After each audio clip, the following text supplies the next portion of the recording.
how I could have let this happen. Anyways, let's check out the action from week 2 of ECAC. First up, we've got Nico Baca, who's got a need for speed. But they have to be careful here. That kick not quite in their favor. Patrick has to be quick to him, and Nico Baca, he's just soaring through his sky with way too much pace.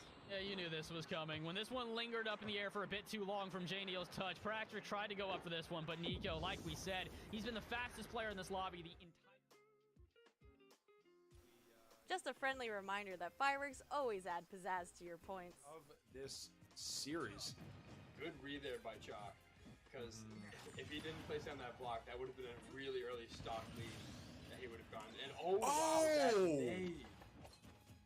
Absolutely sniped out of midair.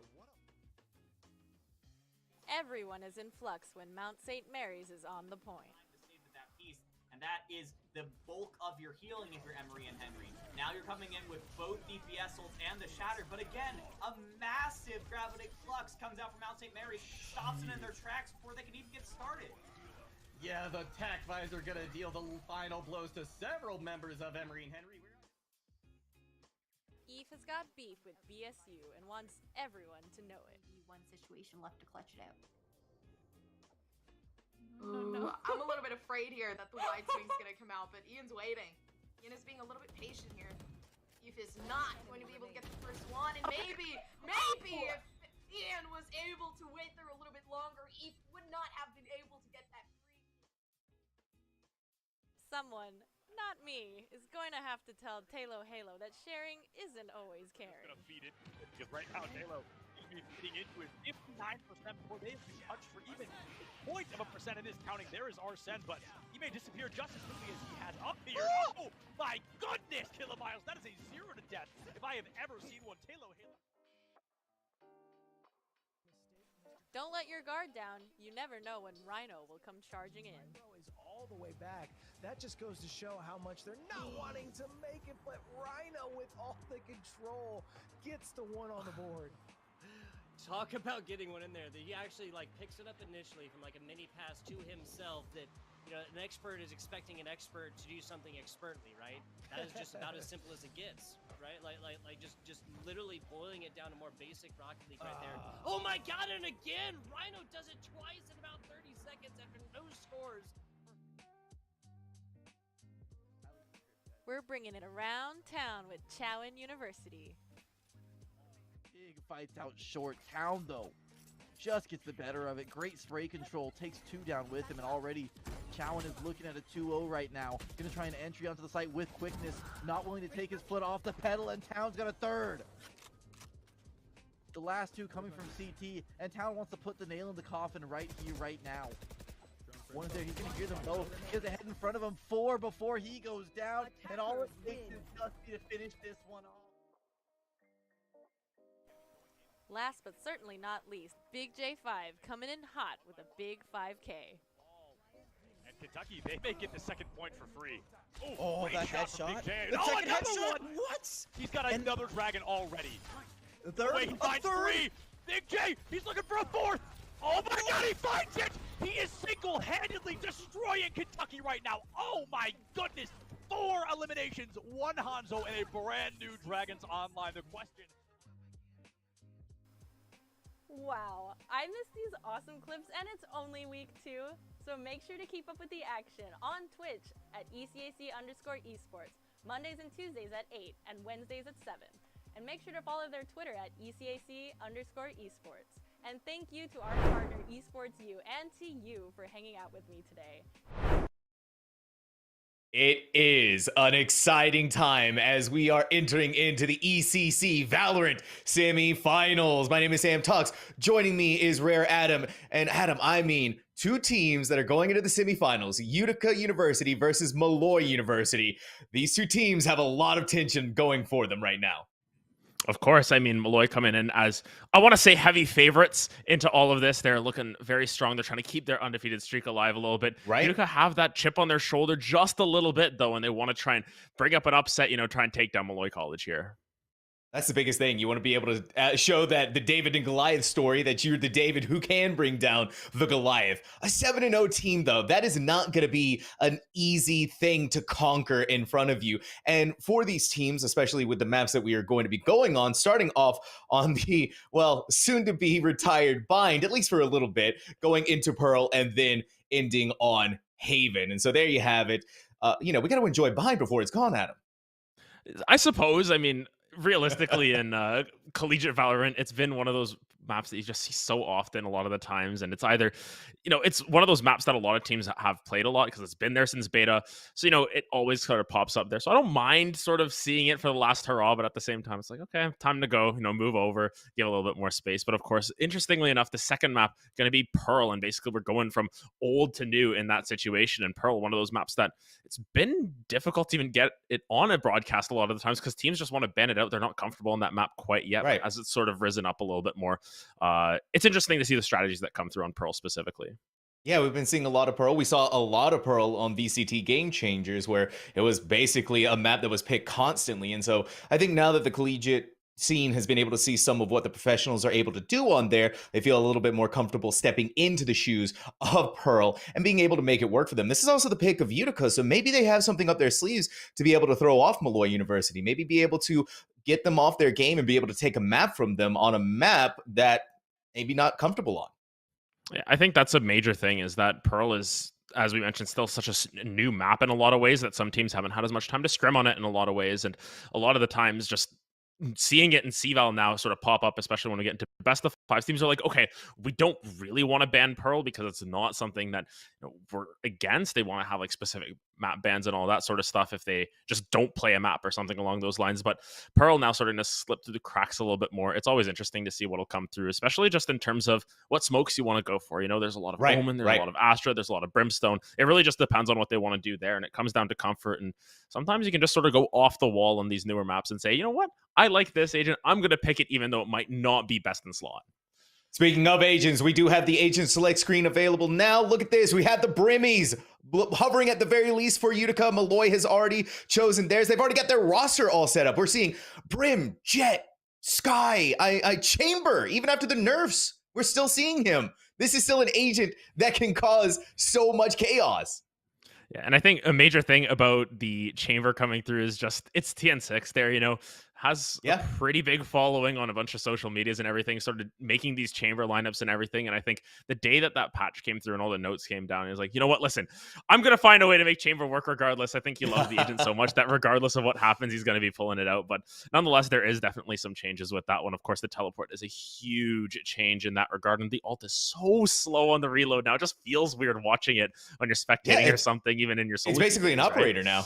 Yeah, it just takes so long to bring it out, and the fire rate's kind of slow. But nonetheless, I think that if anyone would figure stuff out in terms of how this agent is going to work, any new angles you can potentially find, it would be TN6. But as you can see, the opposite side, Utica still sort of trying to figure out what they want to pull through. Seems as if they're sort of deciding at this point. Interesting to see the Fade come through as opposed to the Sky, especially with those nerfs that came down from Fade. Sky has been seeing a lot more play on Bind specifically, just because you get as much information just by knowing if they're there with your blind while still having that extra utility. The double smokes as well for Utica. That's interesting too. Bind is an interesting map where if you're able to have extra smokes, you can really lock down a site, especially A site, wide open area. You go in with the Viper smokes, then you're able to cover heaven using the Brimstone smokes. And so it's just that little bit of extra security that allows yourself to be able to go onto the site. And of course, with Brimstone, right, you have the Brimmy with the Stimmy. That little bit of extra movement speed to breach through and execute onto site cannot be understated how important that is for both of these teams, considering that they both have a Brimstone. Yeah, and I think for the most part, the fact that we get the double smokes on the defensive side is also a little bit interesting. I think they're just trying to prevent Molloy from sort of finding all these angles, and in a lot of ways, knowing that they're playing up against very skilled opponents in that, maybe trying to cut off some of these longer angles as well, just to keep themselves safe in some of these aim duels, because as we mentioned, TN6, he's got that aim down pat. He's going to be looking for some wank angles to just go off on a side and just find whatever he can. Finding whatever you can is indeed the name of the game as a game. Where are you? There. Both of our teams are going to see a Interesting 3-2 split push going on each side of the opposite angles, but Larry already to blast wide open the doors and take a member away from Utica. Smokes have come down. The old orb has been picked up, but already a strong start here from Molloy. And you can see just sort of going with this default, trying to find any picks that they can. Max sort of just pushing up, dropping a little bit of utility, seeing what they can find, but for the most part, it's heavy bias towards that B site, and I think that Utica might be sniffing it out just a little bit. The Fade going to start to walk over, but still, odd man push might come through. It just depends on when they want to pull the trigger. Of course, TN6 trying to get a little bit of a lurk down. Some shots down onto Chaser. Ooh, and finished off by the hands of Max, who gets a second kill on top of that. Anchor goes down, and now we go inside of the teleporter, but we rotate back over to A. Try to fake out the rotate, and it looks like it might actually work out here. So they're gonna have full site control of A. Look at that. You're gonna set up your smokes, and now Spike is gonna be planted, and a retake and a 2v5 here in this initial pistol round. Not looking too good for Utica. Yeah, and when you look at the agents that are left around, you know, it's the Brimstone who could potentially try and sneak in with some of these smokes and the Fade. You know, clear out some angles, but nonetheless, you know, gotta play as a team. Oh my.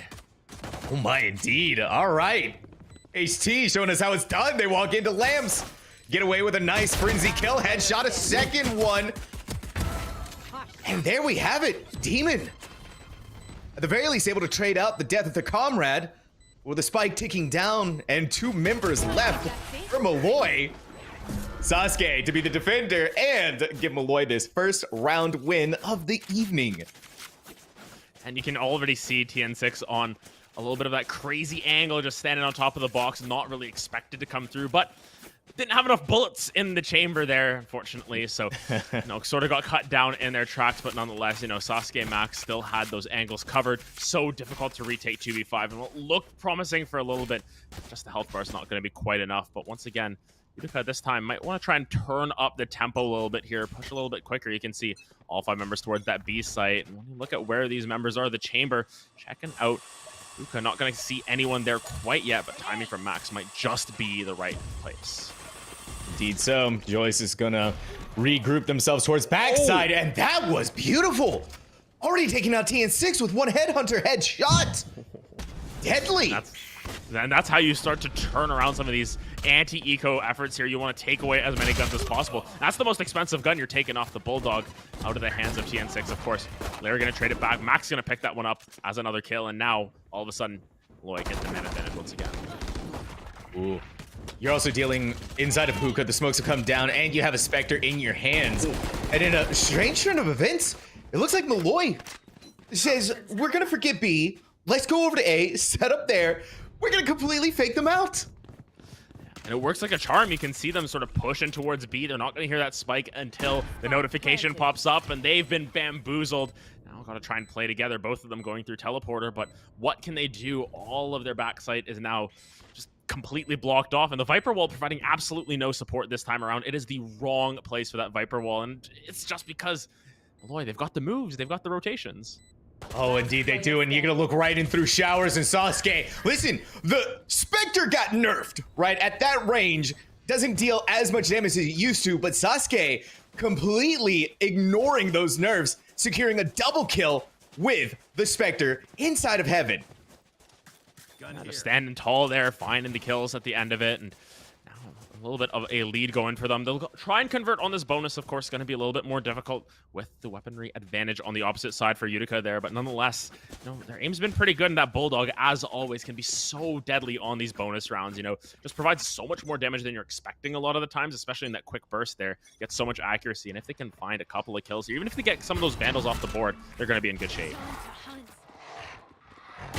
Dog to try and gather some information. It does get a little bit there. Oh, but HTO7 now realizes someone's also going to go inside of showers, set up for the smokes, go ahead and put it down. Anyone who's going to have to entry out through there is going to feel the full fury of their Vandal. But Tanuki, as well as TN6, are going to take their time.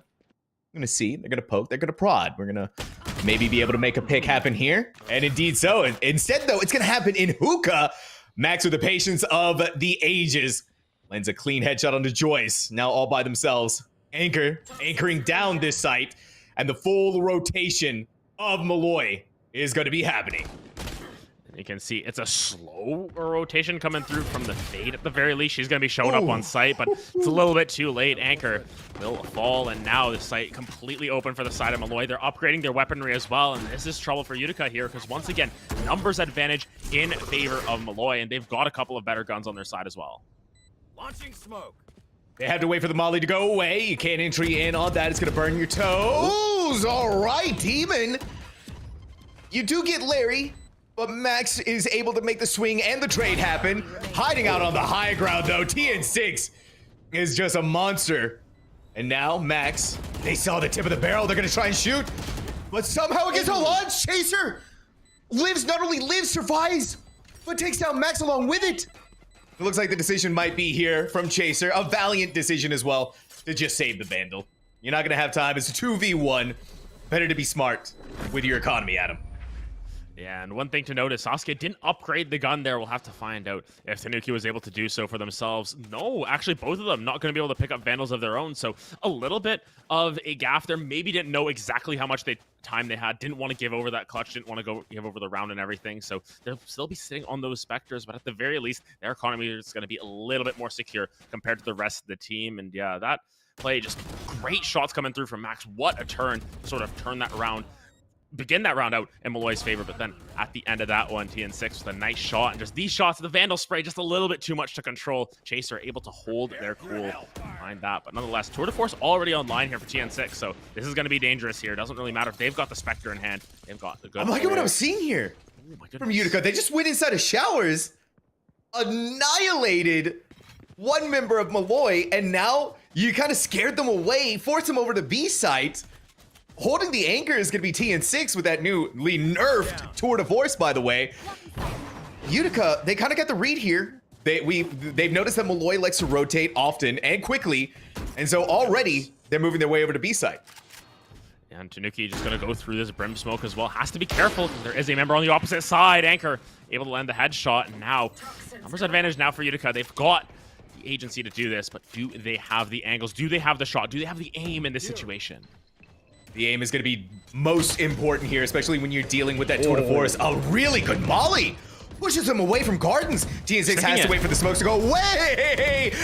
Meanwhile, HDO7 goes in, and while this was all happening, the defuse comes through and picks two on top of that, actually, at the very last second. So the only one who was able to get away with their life was Sasuke. Sasuke betraying the team again, potentially. All jokes aside, is going to just upgrade to that Vandal finally in that situation. And once again, it's, holding on to that Spectre, not able to pick up the homie's Vandal or anything like that. So a little bit of a weapon disadvantage. Going to sort of rotate that one around, give Sasuke the Vandal that they've sort of earned with their life potentially. But nonetheless, Molloy, a little bit of a gaff there, trying to rotate over a little bit too quickly. And then just checking through. A great shot coming through from Anchor to sort of save that round for themselves. But nonetheless, it's still going to be a little bit of an uphill battle here for Utica. They don't have the agency to sort of give over a round for free or a strong round going the way of Molloy, else their economy may be in shambles. 2-3 split push once more, hiding out inside of here. Max inside gets flashed, tries to use the showstopper, but Anchor is doing a fantastic job, and Chaser 2 as well. Anchor 3 kills, held it all down with the help of Chaser, who got 2 of their own. And Utica, a flawless round for them.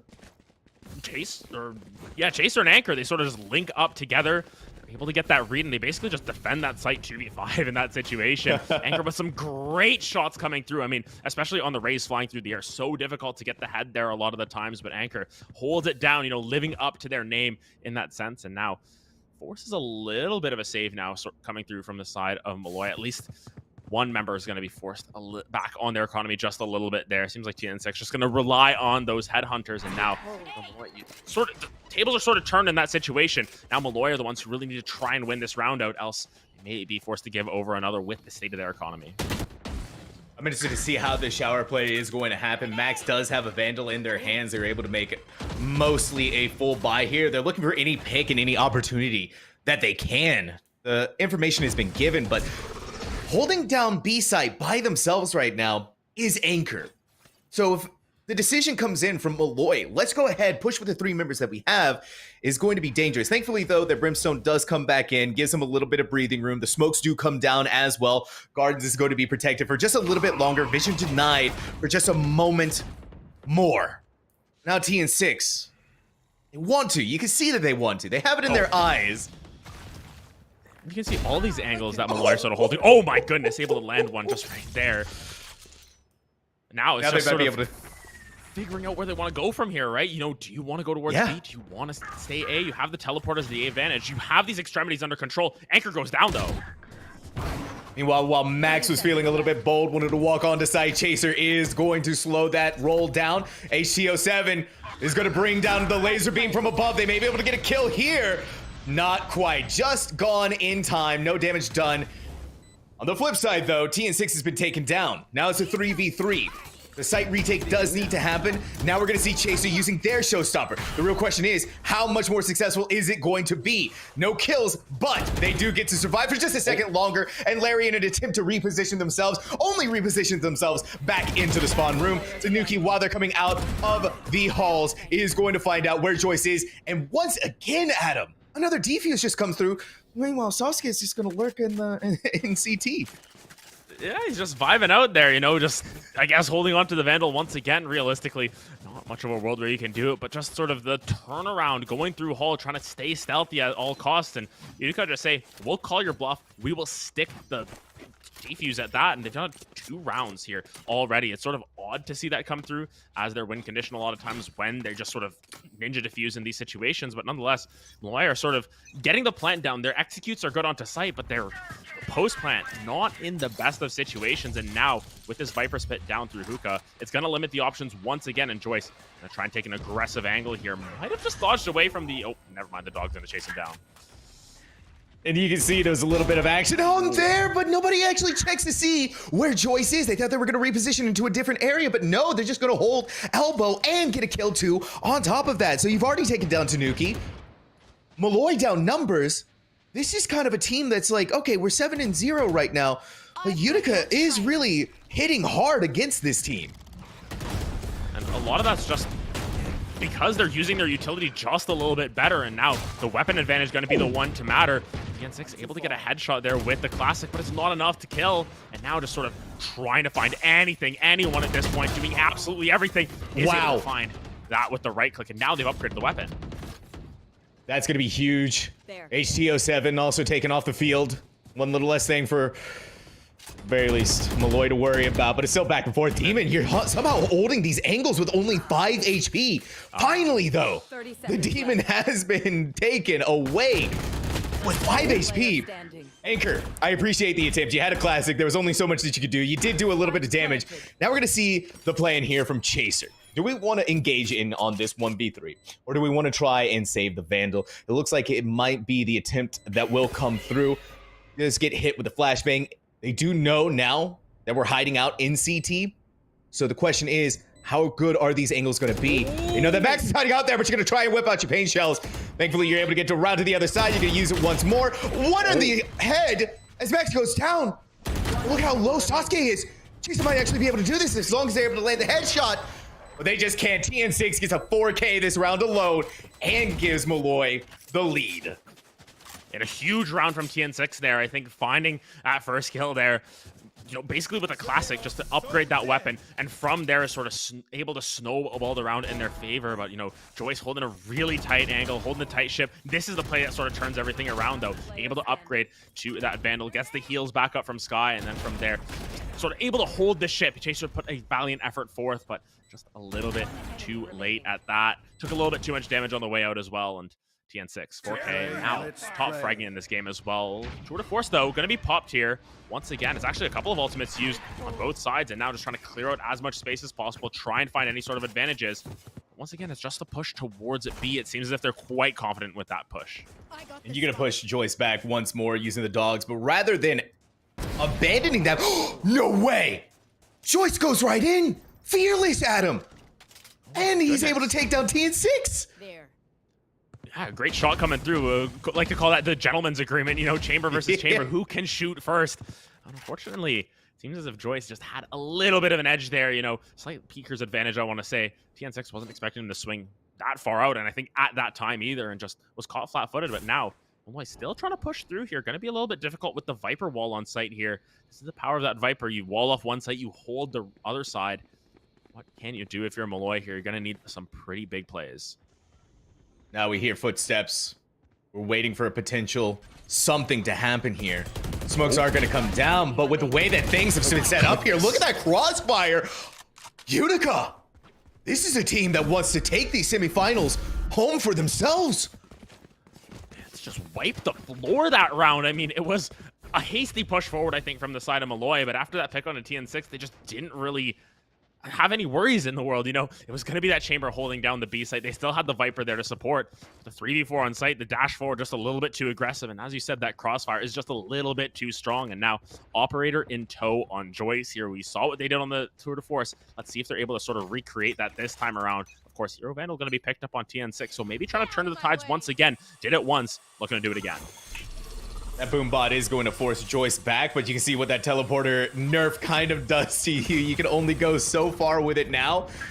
As Joyce is able to get out of there, but they're setting themselves up into a position where they might be able to use it. Joyce barely seeing a little bit of the elbow. So Max is able to take a shot there, do a little bit of damage, and scare Joyce away. Hiding out towards trailer now. Just take the teleporter. Yeah, why engage in on that? Exactly. They've got, you know, so much time on their hands as well. They can sort of use that teleporter play as a little bit of a ruse, and you can see all of these rotations now coming over. Now you see the Viper wall up, you see it smoked off through garage. Are they going to execute onto this site? Last time around didn't work out so well in their favor, but you know, there's a lot of sound cues coming down. Chaser already finding one with the paint shells, but Max is going all the way in. That's a really big kill onto Tanuki as well. They had the Blade Storm, but Max walking inside of Lamps. Oh, the Sheriff in hand is actually able to get the kill there. And while Chaser was trying to get away, is going to be able to land a headshot onto them. But as they were making their own escape, HTO7, who's now stepping up to the plate. Kill after kill after kill for Utica, who has now taken the lead against Molloy. You know, the first couple of rounds there, it was sort of expected out of Molloy. They were playing up to their standards in a lot of ways, but it feels as if Utica have sort of woken up a little bit here. They've gotten a little bit of pep there.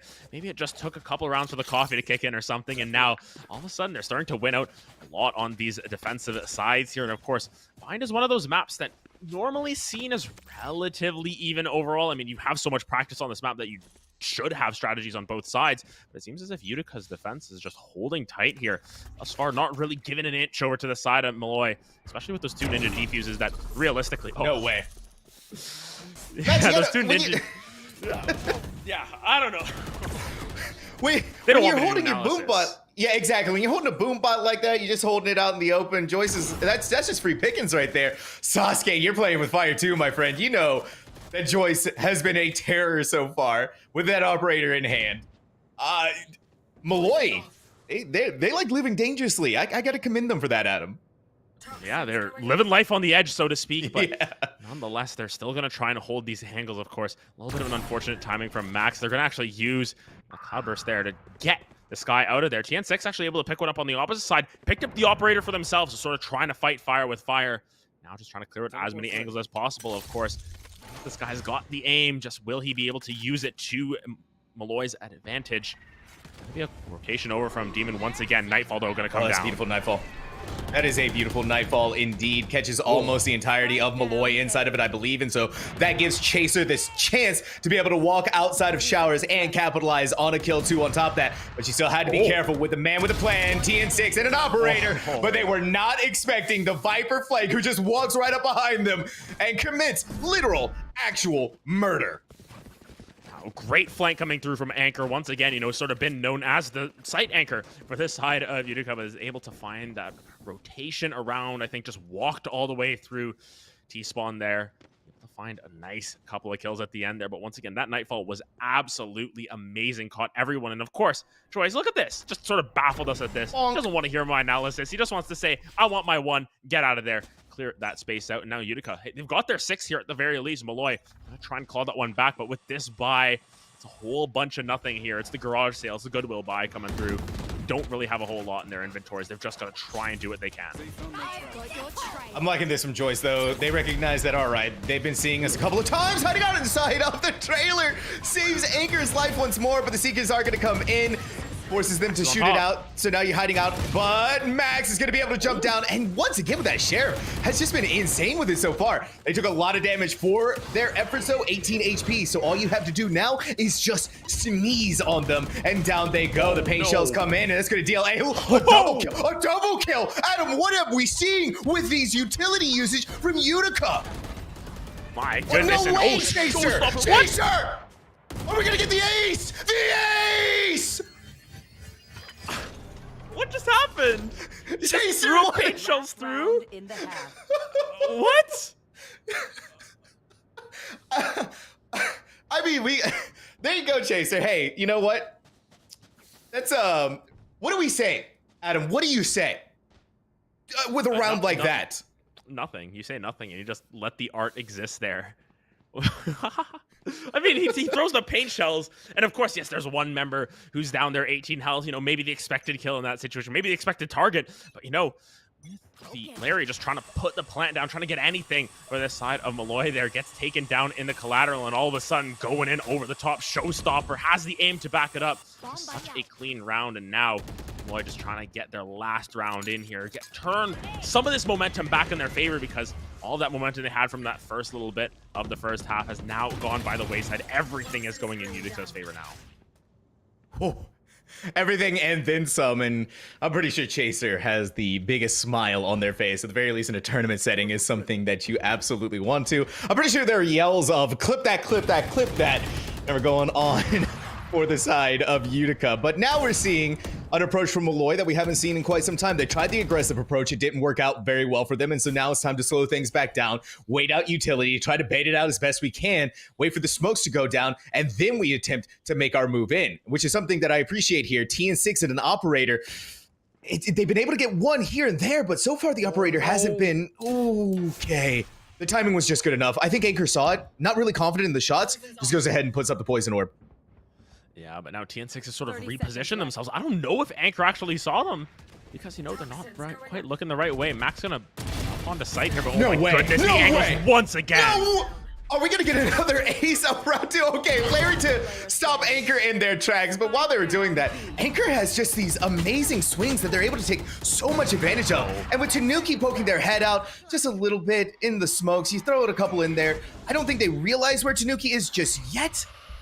They got 1 HP, a dream. They've been rooted, they've been snared, able to get the defuse, and that's it. Oh, they accidentally steps in. Their pinky toe. No. Adam, that was their pinky toe. It was the heel. It was like just the barest of margins there. I mean, at the end of the day, it doesn't quite matter. Timer had already expired, but my goodness, Utica have come through with a fantastic first half here. 8-4 on that defense, and realistically, if you can get even half of what you did on that defensive side, you're going to be in good shape here. Molloy now forced to go back to some new plans here. This is, of course, where TN6 may be able to find some of those off angles once again, try and find a little bit of cheese for themselves, but what can they do? They've got to pick it up once again, because you can see 11 and 11 here. They're doing what they can, but unfortunately, the rest of the team just not quite up to par quite yet. And Chaser, 16 and 4. My goodness, what a performance. It's like a performance of their life right now. They know that there's a lot on the line. This is the semifinals. TN6 is going to take up on the high ground, and I don't think anybody's going to quite expect that. And so this could be a really good moment for TN6 to be able to get the headshot. But Joyce, I said no one was going to be ready for that. Joyce was. You know, Joyce watched the TikToks that he posted beforehand. You know, he was like, I know you're going to be there and everything, but, you know, H207 going to be 8 health here, going to be trying to stay alive for what they're worth, but at the very least, not going to get down here. Lots of residual damage, though, coming down. And now Sasuke is just able to come through inside of the smokes, land at the very least a kill onto Anchor, who has been kind of one of the ringers right now for the team of Utica. But now, Spike has been planted. We just got to play the waiting game. There's really no reason to peek. Let's play this safe. They can. Tanuki finds one. Gonna try and push in to Lampster. There's all 3 members there. Larry, do you have the shots? That's gonna be the question. Joyce, you're gonna have to go quick, my friend.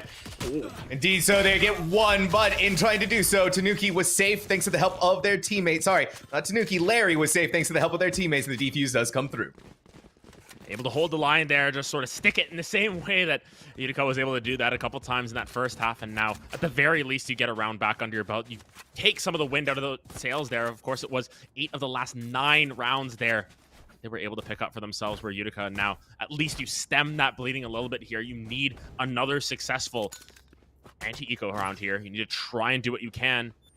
What can you do? What do they have in store here, Molloy? Got to get this together a little bit more. They've got to get that momentum back in their favor a little bit more. They really do. Utica has been kind of running away with the show. And something that we really didn't, I think a lot of people didn't expect from Utica to be able to stand like this against Molloy. You can see, too, that the strategies are a little bit different for Utica. They prefer to stick together as a team. They're going to go inside of the showers, but using the boom bot like that, give out that information. Sasuke's going to hold this angle using a Spectre, but the real question is, how are you going to be able to capitalize on this? Because they're just hanging out here. They're going to be able to use their bird. They're going to go in. They're going to get away with a kill. One there. Maybe another one here. But it's just going to walk in, and while you're doing so, TN6 is going to get 1, 2. Hot shots at that. Now the spike is down. Joyce is just going to get secluded out there. 4 members chasing him down. He gets Larry on the way out at the very least. But it is Molloy once again collecting their anti-eco, holding the line, finding another round for themselves. They just need to continue this trend. They need to keep that momentum going for themselves. And once again, against the Vandals, last time around, they were able to win. They were able to beat them out. They were able to pick up, the extra guns and everything. Now you have to do that. It is dire straits in a lot of ways. I won't say dire straits yet. You know what? It's still a tough situation. You just got to make sure it works. Absolutely. I'm curious to see now that Utica has weapons in their hands, how this attacking round is going to go for them, whether it's as successful as their defense rounds. The Pain Shells does delay things for a little bit, and you also kind of get the idea of where Utica is going to go based on the Viper walls. But because they've done that, Molloy kind of has the impression that they are leaning towards A. Meanwhile, on the other side of the map, going up long, Chaser. And I'm interested to see what happens here. Let's just see. They're lurking. They're looking for Yeah, something. they're just chilling. Chaser and Anchor, the duo, to try and make things happen here. Yeah, I mean, they found Tanuki at the very least. They just don't know who else is there. Force out the jet. Nice shots. Beautiful. Beautiful. Ooh. All right. TN6, you got the headshot. And you get to get away with your life, too, on top of that. Still the nuisances of Chamber happening time and time again. Now they've reset themselves back up once more.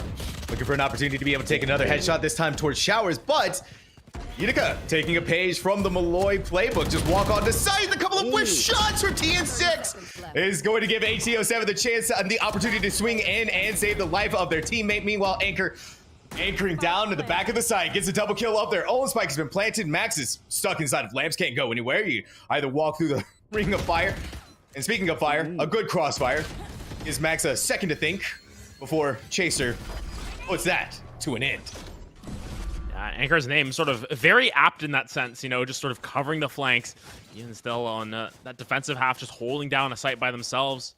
Utica up 3 rounds here. They're going to keep their weapons here. I believe it was just Demon who fell that last round, so they were able to keep a lot of those rifles in tow. Of course, on the flip side, it's going to be the operator once again for TN6. Can they find the shots? Can they find their man? All comes down to that, because if this operator can get value, if it can get a couple of kills here, you're going to be in really good shape. But once again, it all comes down to if you can get it down. And it's always those big ifs that leave us excited. A little bit easier to be able to use that operator on defense. And I don't know if Utica is going to be quite expecting that. Chaser potentially could be the first one here. But it looks like the recognition might be there. They're just going to go ahead and abandon Hookah. They saw that the trap was there. TN6 is obviously going to be there. Just get away. I love that. Such a smart read. Yeah, just play for your life in a lot of ways. I mean, expect it that the trademark's going to be on the site with the Chamber in some regard, especially with those changes, right? You can't just, cross-map it. Max taking a lot of damage, though, on the way out. Have to use that utility to sort of back him off, but once again, still have a lot of time. Chase. Oh, come on. He chases them down. Their names are so apt. Anchor and Chaser, Anchor sets the site, and Chaser finds the kills. Ooh. Demon able to get out of the orbital strike just in time. It is going to delay the plant to come through. But now we're going to see TN6 give up the operator. They need to use the Vandal. Now it's time to just get out of there. Make the switch over to B.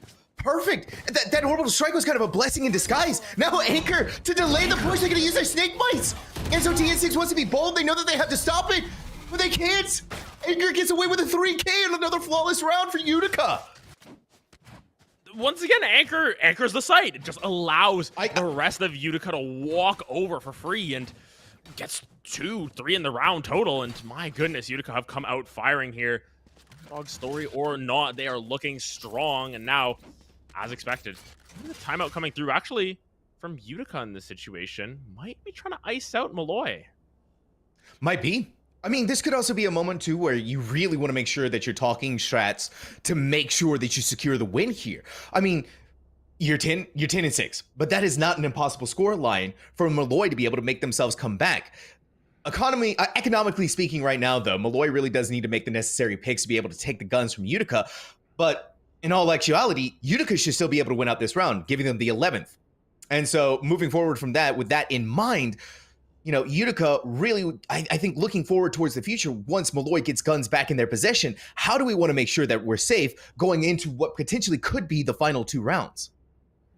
Exactly, because, you know, if they are to drop this round, if you look at the guns, I mean, it should be an expected win for the side of Utica. Molloy are going to have to force out the rest of the game effectively just to keep their heads above water. Even in a sense, you know, Joyce calling this timeout might just be, you know, calm the boys down a little bit, just sort of say, listen, I know that we're doing great at this point, but we just got to breathe. We got to get through these 3 rounds. We got to take their map pick away from them. Exactly. They've got something cooking up on Pearl. You take away your enemy's map 1 pick, especially, you get so much of an advantage in the rest of this series. And as you can see, they've read it once again. Look at how aggressively they're pushing towards this B site already. Going to back off a little bit in TN6 now, trying to look for those angles. It seems like you might be able to try and fool them. Chasers all by themselves. They're isolated, but they're still able to get away with 1. Are they going to be able to get away with 2? Doesn't look like it, but you did a heck of a lot of damage while making that happen. Now they're just going to whip out the classic and see what they're going to be able to do there. Not much, unfortunately, but you did do a lot of damage. You forced out the heal. Now Anchor, not messing around. Just put down the Viper's Pit. Play it safe. Play it cautiously. But Viper's Nest also, too, hit with the nerfs. You stay out of that for too long. 3 seconds. Down it goes. Exactly. You got to be careful about how long you're taking outside of the pit. Of course, look at where the pit is, though. It is in CT there. It is such a difficult angle for Molloy to work themselves back into here because they're playing into their spawn. They have no idea where these angles are. This is such an obscure Viper's Pit that might just work. TN6 looking all over the place. They're really trying to find whomever they can. The Viper, obviously, the most important target to get rid of this Viper's Nest. But really, you just play for time. You don't even allow them to do anything. And look at this. It is the hallway of doom. Anyone who tries to do anything is dead. Button holding that. I mean, you have the economy for Utica. They don't really care about them all dying. Look at that. Look at how much money they have. They could go a couple of rounds losing and still come out on top and still be able to make full buys. Yeah, and it's a great read once again. You know, Chaser just went over to B-side and said, hey, come catch me. Catch me if you can. You can't catch me. I'm the Chaser man in this situation. Of course, Anchor throwing down a great Viper's ultimate. Now 2 rounds to go for Utica to sort of upset Molloy on their map pick, take a lead going into your own map pick, which, you know, who knows what Molloy has in terms of Pearl. TN6 now trying to hold these angles once again. Anchor, though, already got the shots onto Max. They're blasting, and now TN6's position has been given away. We know that they're hiding out up in the high ground. You're going to force them off of U-Haul back down to the place where peons belong. Demon, though, a lot of damage. Same for Chaser. A lot of damage taken just off of what TN6 was able to do on that high ground position. Still, the numbers advantage going towards Utica. TN6 trying to push through. Yeah. TN6 finds it once again. This might be a round where Molloy finally able to get their wits about them just a little bit more. Of course, lots of damage still on that fade. Got to be careful. There's no Sky to sort of top you up. Now TN6 taking the aggressive angles once again. Oh no. It just doesn't seem like there's the coordination going on for Molloy. TN6 completely left in the dust. No one there to be able to protect him from the swing from showers. Spike has been planted once more. However, through the smokes, Tanuki comes up clean. Demon was so low on health that it was pretty much a given if you're able to land one single shot onto them. It's a 2v2. I'm interested. This is going to be tense. Speaking of tension, Joyce is going to completely take all of that away from Utica and bring them into match point. And for Molloy, not the buy you want to have going into match point. No, you're going to have a bunch of random whatever you can afford at this point. I mean, you have the Tour de Force available. That is your main damage point at this point. It's mainly the only thing. You've got Tanuki with that Vandal on the bottom part of it, but nonetheless, it comes down to the Tour de Force. Can you find multiple members? You have to find multiple members. You have to hold the line here. I know that round started off really well from Molloy. It just seemed as if it sort of fell apart near the end of it. Joyce holding so many different angles, just holding the line. Now T6 aggressive peak. There we go. Already being able to start us off. That was good, and this is potentially what Molloy needs to stop Utica, potentially speaking here. It all comes down to it. It's all in the hands of TN6. Spike has also been dropped, and so now TN6 just needs to watch out here. They just need to hold, take out the boom bot. The wall does come up, takes a lot of damage in doing so. Max really wanted to be bold and aggressive, is going to be able to take down HTO7, but the Viper flank time and time and time again. TN6 was just not ready for it. And where it looked like the door was about to be shut, things are opening back up for Utica. Yeah, and it's still only the Vandal on the Jet. I believe the Brimstone has a Bucky or something along those lines. Not going to be the greatest for some of these longer extended fights. Might have been able to pick up a gun for themselves. Working here, Larry. Oh no. Lurking Larry, more like gone Larry, and now inside of the TP we go. Let's hit B site. Let's go ahead and secure it. Let's make sure it's ours. We are one round away from being able to take the win here on the map pick of Molloy. Chase would be able to set it down, and now Anchor setting themselves up. But look who's already on site. Is going to be Tanuki. And caught inside of the blind. Chase is going to take a lot of damage, but safe from the wall bang. Sasuke, however, inside of Hall. Doesn't look like any kills are going to be able to come through until Anchor decides that they are now ready to get another headshot onto Tanuki. The showstopper. It hits. Sasuke. Damage happens. Now it's waiting. It's going to see what we can do. The dog to try and gather information just a little bit. Now we're going to have another blind. We're going to see the tip of the head. But in doing so, Chaser was able to make that swing happen. Take down Sasuke and give Utica their first win here of the series. 13-6 against Molloy. And taking away the map from Molloy as well. Just a massive performance, a massive turnaround, especially after those first 3 rounds. You know, just had to get their wits about them, had to get comfortable in this game a little bit. But once they were able to execute onto these sites, oh my goodness, their attacking half was just so sublime there. Just able to find absolutely everything for themselves and just put Molloy down into the dirt. And now, for Molloy, you're going to have to pull out something crazy here on Pearl. You're going to have to sort of twist the fates in your own favor here. This was your map pick. You picked Bind because you're comfortable on it. You know you can win on it. And Utica just say, not so fast. Yeah. We've got the upper hand here. So it's whatever, you know. We're not scared of you on Bind. We're also really comfortable on it too. Somehow, some way, in a really pivotal moment here in the semifinals, already being able to give themselves the momentum, the first map win. And so now we're looking at Pearl. They chose it. So they must have something cooked up for wanting to go onto Pearl. And the way that it was played, the utility that was being used, I mean, Anchor. Good Lord Almighty. We got to talk about what they are able to do on that Viper. So many times being able to stop so many pushes just based off of their snake bite, and then being able to capitalize on the over eagerness of Molloy time and time again. And then, I mean, this is something I never thought I would say, the flanking Viper as well. Exactly. And, you know, just looking at the stats here, 391 ACS in that game from Anchor there. You know, a lot of the times these Vipers, you know, they're just putting up their walls. They're getting their assists because people walk through them at a certain point or they forget that the orb is there. No, this is Anchor just showing off at this point. Had a fantastic game. Of course, Chaser backing him up, 22-8 on the Raise. This Utica team just seems to get it. You know, and an ace and a clean clip. I mean, it was incredible gameplay coming through from those two, especially. I mean, the rest of the team from Utica really stepped it up as well. And I think, Molloy, they've got to go back to the drawing board a little bit here, sort of rethink their approach to everything and try and find the win on the counter pick. Well, they are going to be able to go back to the drawing board because we are going to go to a short break.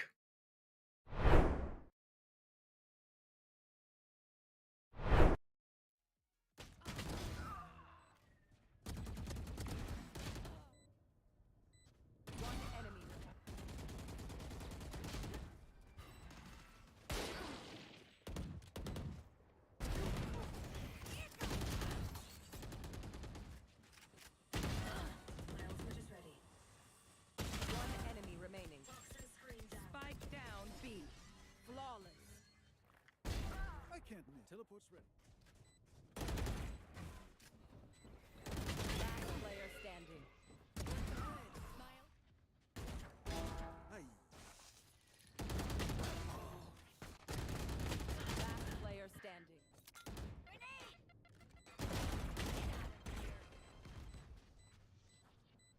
One enemy remaining.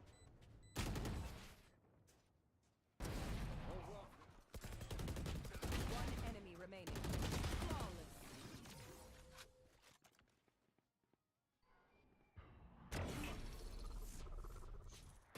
One enemy remaining.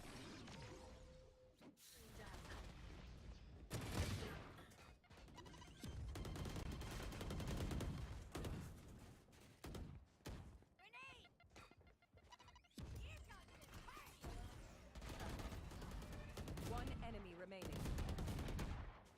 A.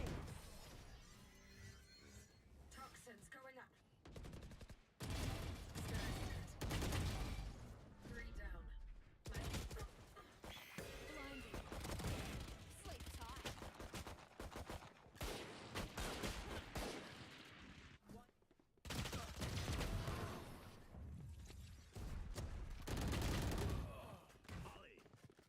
Last player standing.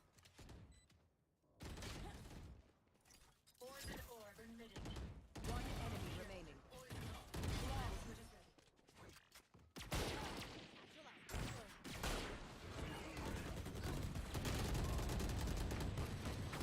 One enemy remaining.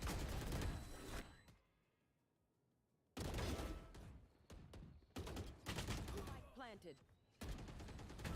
Last player standing.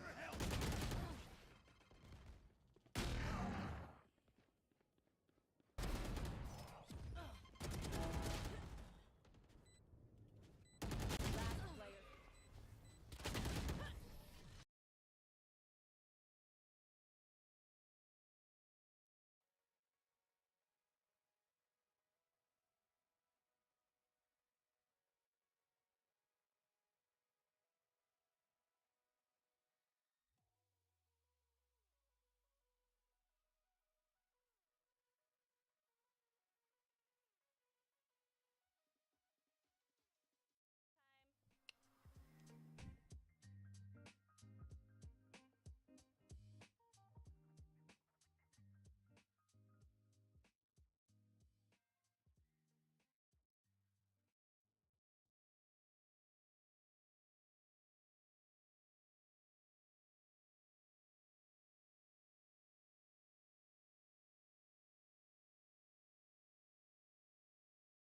Is that we don't have these preconceived notions, and we're willing to listen to our membership and read the room, read college athletics and how it's connected and how it's not, and take what we have expertise in championships, and but also throw out some of the other stuff. I remember when we first started, there were some conferences were applying their amateurism rules to all of their esports competitors, and I think we knew enough to know that no, that's not going to work in an esports culture. It's got to be very different. And by the way, the NCAA was going in a different direction. You could see the train had already left the station on that, and so it's an incredibly dynamic area and ever changing, and will continue to change. And just as we didn't know when we started what it's going to be looking like, I think similarly we still don't know what it's going to be in another 5 years.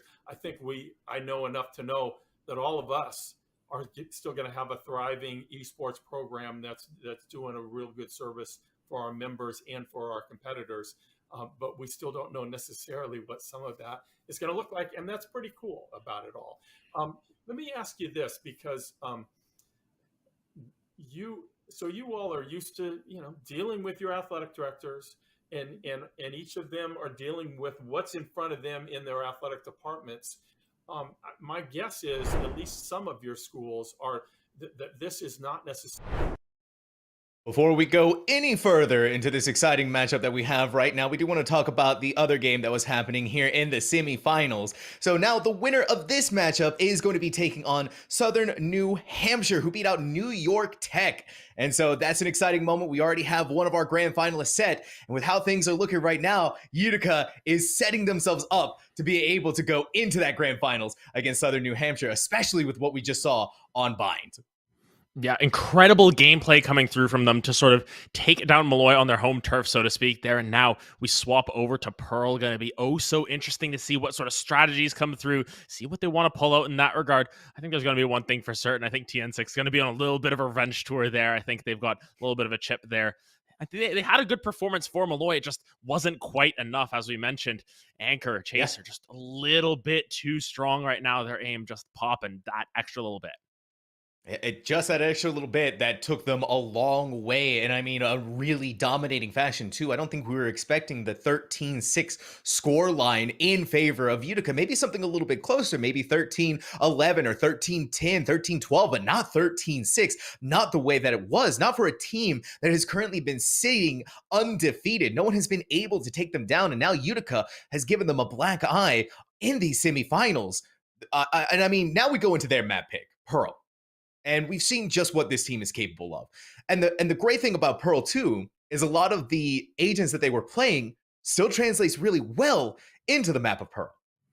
Yeah, especially with how wide open Pearl is, and how large of a map. Sometimes those double smokes aren't the worst idea. It's why Astra pops up so often, because, you can put down that temporary smoke, take it back with the stars. You have that agency to just go all over the place, put them down wherever you need them to. So I'm curious to see what the team comps to come through are. One thing that I have been excited to see on Pearl more recently has been the rise of, Phoenix and Reyna, not normally seen in a lot of these situations, just because a lot of these maps, you don't really need them that much, or, there's better options. There's Rays and everything. I mean, Molloy, they already know exactly what they're going for. They're not going to be pulling out anything too crazy here. And interestingly enough, TN6 opting away from the chamber. They're going towards the sky. So maybe saying, hey, those nerfs might be a little bit bigger than even I expected. Going for something a little bit off kilter. Yeah, and I'm curious to see how this plays out here, because the sky, once again, going to be giving you that information, more of an info agent than anything. But on the flip side, it's a Sage coming through. Got my soft spot in the heart for her, as well as the chamber on the opposite side. So Utica, they've got their comp set, and I'm curious to see how they want to play this map out. I'm curious too as well. And also, just as a quick note, there was a substitution on the side of Molloy. Sasuke has been taken out, and as you can see there, Bliss has been put in. So a little bit of shuffling, maybe something that'll be able to help them a little bit more to find success on Pearl. Sasuke did a really good job on Bind to give themselves credit. It's just maybe, not quite comfortable with the agents that need to find success on Pearl. Yeah, it might just be a little bit of a shift as well. Maybe a shot caller change or something along those lines. Maybe they're just trying to make sure that they put themselves in the most advantageous of positions. And once again, this Molloy team, a lot of them really like to ham into the social media side of things, promote themselves and do all of that sort of stuff. Bliss might just be a fade main in disguise or something. Just going to pull that out on this map specifically. But nonetheless, Utica starting off on the attacking side. Very curious to see how they play this one out, and already sort of creeping towards B. So dangerous site where it all comes down to, if you've got better aim, you win. Able to catch Molloy off guard once more, not getting any kills for themselves, but dealing a heck of a lot of damage in doing so, just in this little angle. And it looks like a mid push for Utica. They really want to try and make this work. TN6, one shot rings out, but no kills. Tanuki! Look at what you're able to do when you just throw out those pain shells. A free double kill. Yeah, I mean, just raise things, you toss out your utility, you find two there. It's going to be a little bit more of an advantage over to the side of Molloy here already. You can see Anchor just trying to drop down those stars, try and cover as much space as possible to make this slow march through Art this time around. See what they can do, though, because Anchor, basically a couple shots down from a classic, couple shots of their own, going to take down Tanuki, and now comes down to what Bliss can do on this angle. Already smoked out. Bliss taken away. Anchor wanted to take a couple of shots, and now Bliss to throw out the haunt.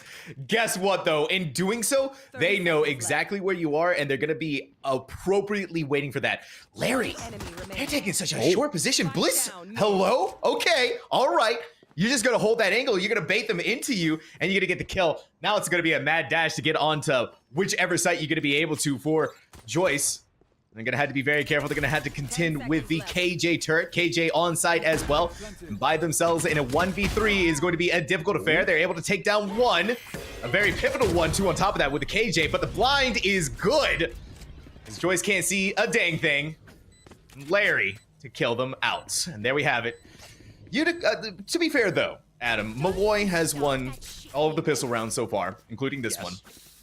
And once you put guns in the hands of Utica, that's where things are going to start getting interesting. Yeah, sort of living by the mantra of the game doesn't start until round 3 in that situation, or rather round 4 at least on last map there. They dropped one extra round in that situation, but nonetheless, you know, Chamber not impressed, as you can see. TN6 having to swap off of that, but still getting a lot of utility out, having a lot of use in that round. And now, let's see what Molloy are able to do once again. Of course, they've got that weapon advantage for themselves. They have been good at sort of holding this round specifically, sort of the anti-eco round, the bonus round, whatever you want to call it at that point. It's just about what happens come round 3. Are they going to be able to keep up their pace? Are they going to be able to keep that aim in their favor, or Utica just going to be a little bit too overbearing? Overbearing is the name of the game. Meanwhile, Demon, looking in a different direction, is going to take a lot of bullets to the head from Larry. Ooh. A nice high ground position, as Tanuki, time and time again with these pain shells, has just been so effective with them. Another kill for them, but the plant does come through. Utica still needs to hold. Yeah, I mean, Utica just sort of planting in a little bit of an odd spot. Not going to be the greatest to hold all of these angles. You can see it just sort of coming around the side. Max finds one shot, and now Anchor has been able to pick up a Spectre for themselves. Are they going to be able to hold the line? Spike is sort of planted for them here, but there's going to be a lot of members staring them down there. Bliss calls out the Haunt as well. The crossfire was good. Anchor was going to be baited out by the Haunt regardless, and so position was going to be given up. And a very good read from Bliss to figure out where exactly this Astral was hiding. Another round win for Molloy, but now this is the round. This is the round, Adam, where yeah, the Utica round, just in quotes too. The round. Yeah. Comes down to what Utica can pull out here. You know, they've got the aim advantages now in terms of the range as well. The main thing is Max going to be holding down B long with that Marshall. Will Utica sort of shy away from it in any sort of sense of it? Do they want to play towards, you know, the middle of the map, try and take advantage of the range, but not necessarily in these long corridors? It's down to their execute, and once again, sort of trying to get as much mid control as possible. Bliss with that Haunt will not spot anything out. Actually gets destroyed out, so at the very least, they know where some of these members potentially are, but once again, there's so much time and so much space on this map. It's so hard to get a read, especially in that first 20 seconds if you don't go for a rush. It really is, but you're going to leave Max all by themselves, hiding out on B site. But look at all of the utility that they have set up. These are the things that you can do as KJ. Meanwhile, though, they've dealt some pivotal amounts of damage onto the KO, and so now as we're pushing up onto site, they're going to have to make sure that you keep your teammates safe while you're going to be able to plant the spike. Two, on top of that, we got to talk about some of the Sage nerfs that came through. This wall is going to come up, takes a little bit longer to set itself in. Healing not quite as effective as it used to be for Sage herself, but a lot more effective on their teammates. You can see this wall just sort of cutting off half of sight, making it really difficult to get in towards that spike. This Viper wall, though, very strong. Try and use all this utility to sort of move the side of Utica around, but Chaser's already found one. Chaser just locked away, separated from the rest of the team, was able to get 2 kills, but this Viper wall is cutting away a lot of pivotal information. You're going to see that gravity well kind of cut off sight here. Meanwhile, Bliss, I mean, yeah, we're getting long-range shots using a Spectre, but you got Anchor on the other side, and Anchor is always clean to get 3 kills. Yeah, I'm going to be able to find 3 once again, but it is a rather strong round coming through from the side of Molloy. They took 3 Vandals out of the hands. It's going to force Demon at least to sort of reallocate funds, at least I believe from one of the other members there. Might have been Joyce sort of handing them off that one. It's Chaser going for this Spectre, so not quite going to be the full buy, but of course on that flip side, it's light shields coming through for Bliss and Larry. I'm going to be curious to see if that makes a difference in that round, if that Spectre ends up being the difference maker in terms of them not being able to land those long-range shots that we're talking about. Nonetheless, seems as if they're going back towards B-long. They're going for the aim duels. They're going for the ego peaks. Even immediately loses it. Sometimes you gotta make those. You gotta test the ego out, right? You gotta see if you're gonna be able to land the shots, you're gonna be able to connect them, and sometimes you lose out on them, like what we just saw there. Max, they're still gonna hold on to site. They're not gonna be deterred too easily. And Chaser, who's already built themselves up to a revive, which is not an easy thing to do, especially not on the 4th round. Back comes up Demon, and the read. It seems like though for Molloy, Utica not wanting to make that rotate happen. Demon, they found their ego and they found the kill. Yeah, they get the revenge kill in return. Tanuki looking for anyone here. The showstopper No sort of way. gonna blow up in the face. And Bliss is just finding everyone, though, on the side here. And now, Spike still in the hands of Utica.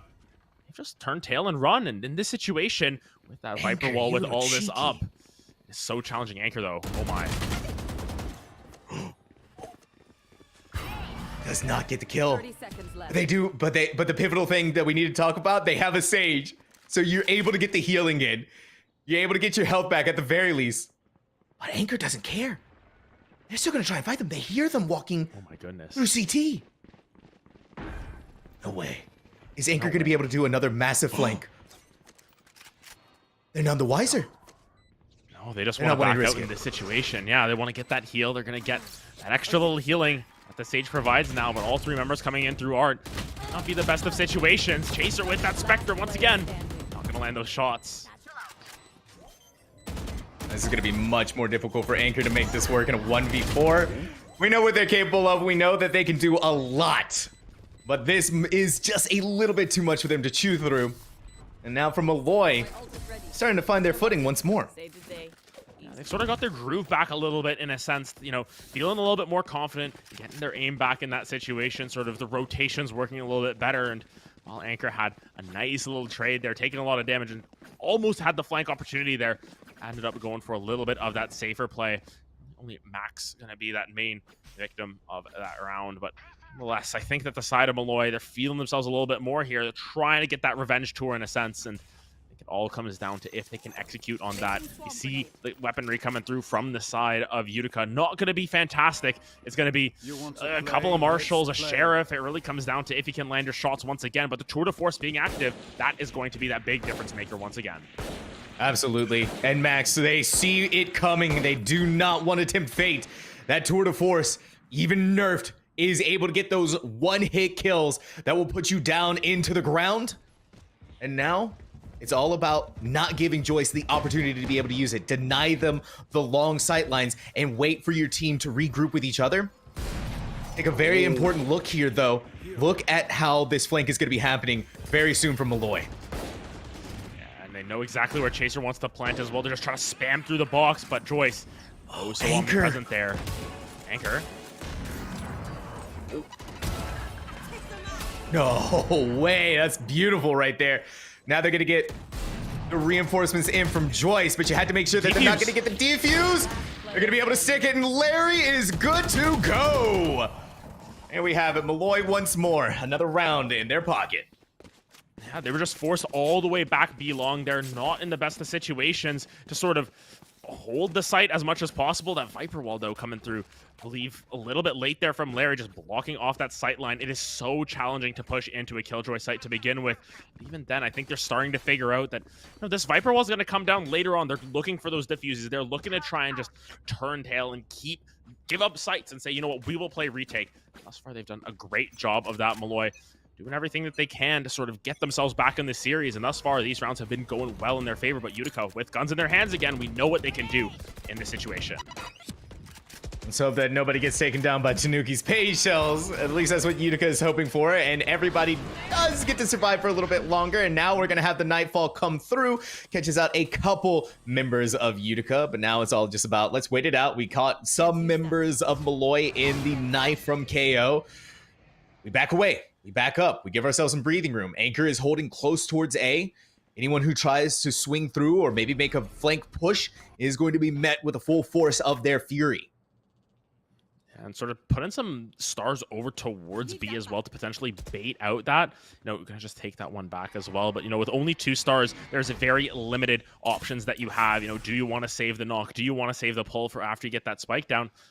Have to make that decision really soon. Of course, Astral Divide being up as well, you can sort of cut the site in half, take away some of those sight lines, take away some of those tough angles to hold.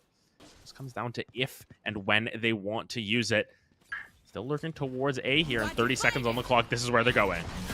That's exactly what they're going to do. All of the utility has been expended to Nuki hiding out. They're going to wait to make the swing through the Ash, through the Cosmic Divide. But in doing so, the wall does come up. It gets placed down, but they do manage to make a little hole inside of it so they can walk through. But now all it is just waiting for the Cosmic Divide to go away to really be able to capitalize on that. Larry, meanwhile, inside of the corner to Nuki, ready to swing in using the satchel charge. But in doing so, they're going to try and find another one. Chaser now finding themselves and their footing once more. It's around with a 3K. And Utica going up to 2. Yeah, Chaser giving us Jing vibes there, you know. Went from the Raze to the Sage here. Not necessarily the agent combo that you would expect in those situations, right? But able to find 3 really good use of that wall sort of behind the Astral Divide there to sort of hide it. Of course, it did get spotted out a little bit, but nonetheless, Nuki gets overconfident, jumping in over there. Gets it taken down for their trouble, and now finally Utica able to hold their economy a little bit. They've got that res back in their favor, of course.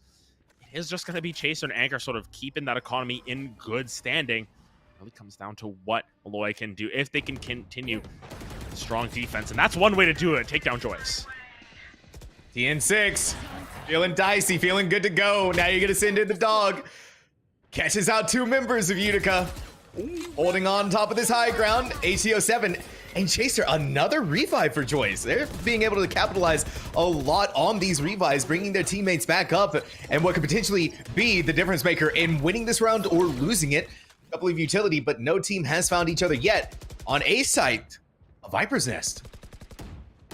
You can just see just sort of chilling out in the pit, doing what they can. I think a lot of these situations for the Sage have worked out in her favor because they're rotating back and forth. They're able to get both orbs almost every single round, plus the plant. And of course, Chaser had a fantastic 3K last round. That's 6 alt points already there. You know, you get so much in your favor in that regard. But nonetheless, they're bringing the spike over towards A here, despite the Viper's Pit. I'm curious to see if they are going to continue to try and take advantage of that. Larry just lurking with the judge, trying to lay down any sort of judgment or any punishment to anyone who walks in. Joyce falls for the second time this, or Joyce finds the kill actually this time. Oh, my bad. Max. Oh, we're gonna have the flank HDO7 a double kill somehow in their pockets.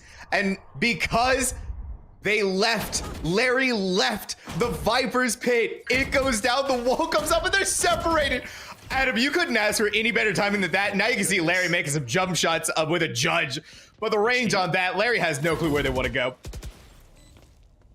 Yeah, that's a challenge because they're coming up through Art. There's multiple members coming. HTO7 is on that flank. He has 5 health, though he's so scared to proceed. These jump shots, they're just not working, man. It isn't basketball. And Anchor gonna find that last kill. Unbelievable. Utica now taking 2 rounds in a row. This could be the momentum that they need to get things back in order. And we saw this happen on Bind, Adam. They were down pretty bad. It was a 4-2 scoreline once there as well. But Utica got a couple of rounds going in their way. And now it's starting to look like something that they are going to be able to run away with too, considering the economy of Molloy potentially being able to tie things up. Yeah, it's all about tying things up for the side of Utica here, and they want to make it clean. You know, it's all about winning these rounds, but winning them with enough credits to continue that push forward. But look at this, a 5-stack coming through. What is this? They're just going right for it, and because you're gonna go right for it, you're gonna get a headshot right in the face. Beautifully well done from Molloy to take away a lot of the momentum. They had sheriffs, and they pushed back Utica, who had guns. And the spike is down there as well. It's going to be so challenging to try and collect that. The side of Molloy can just sort of stalk their prey in here. It's such a difficult angle as well. You know, I have so much utility to just sort of spam down there. At least for the side of Molloy, they are perfectly fine to just chill out here for another minute. They don't mind if they're not getting too much in their favor as long as they're taking things away. But Demon, with that Nightfall, going to hit all 5.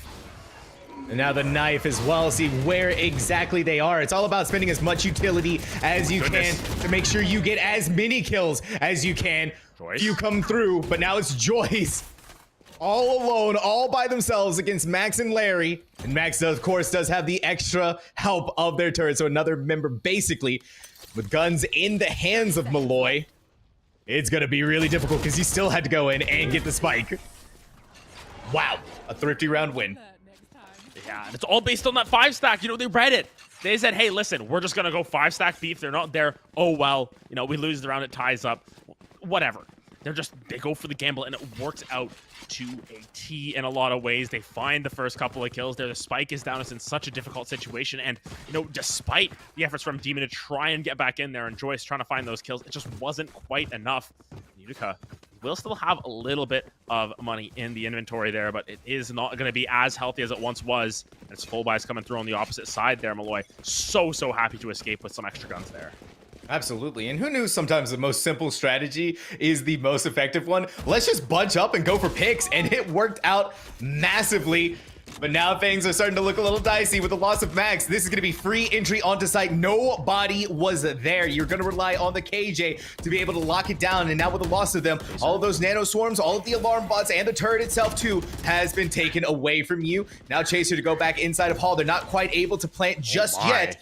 And this is looking clean from Utica. Pick after pick after pick. Now you got to make sure to watch your flank. As Tanuki gets 1 kill onto Demon. But with that information being given up, Joyce is more than ready to be the bulwark of the defense. Make sure that Tanuki is not able to make anything happen. And as I say that though, Chaser is going to make it work for themselves instead.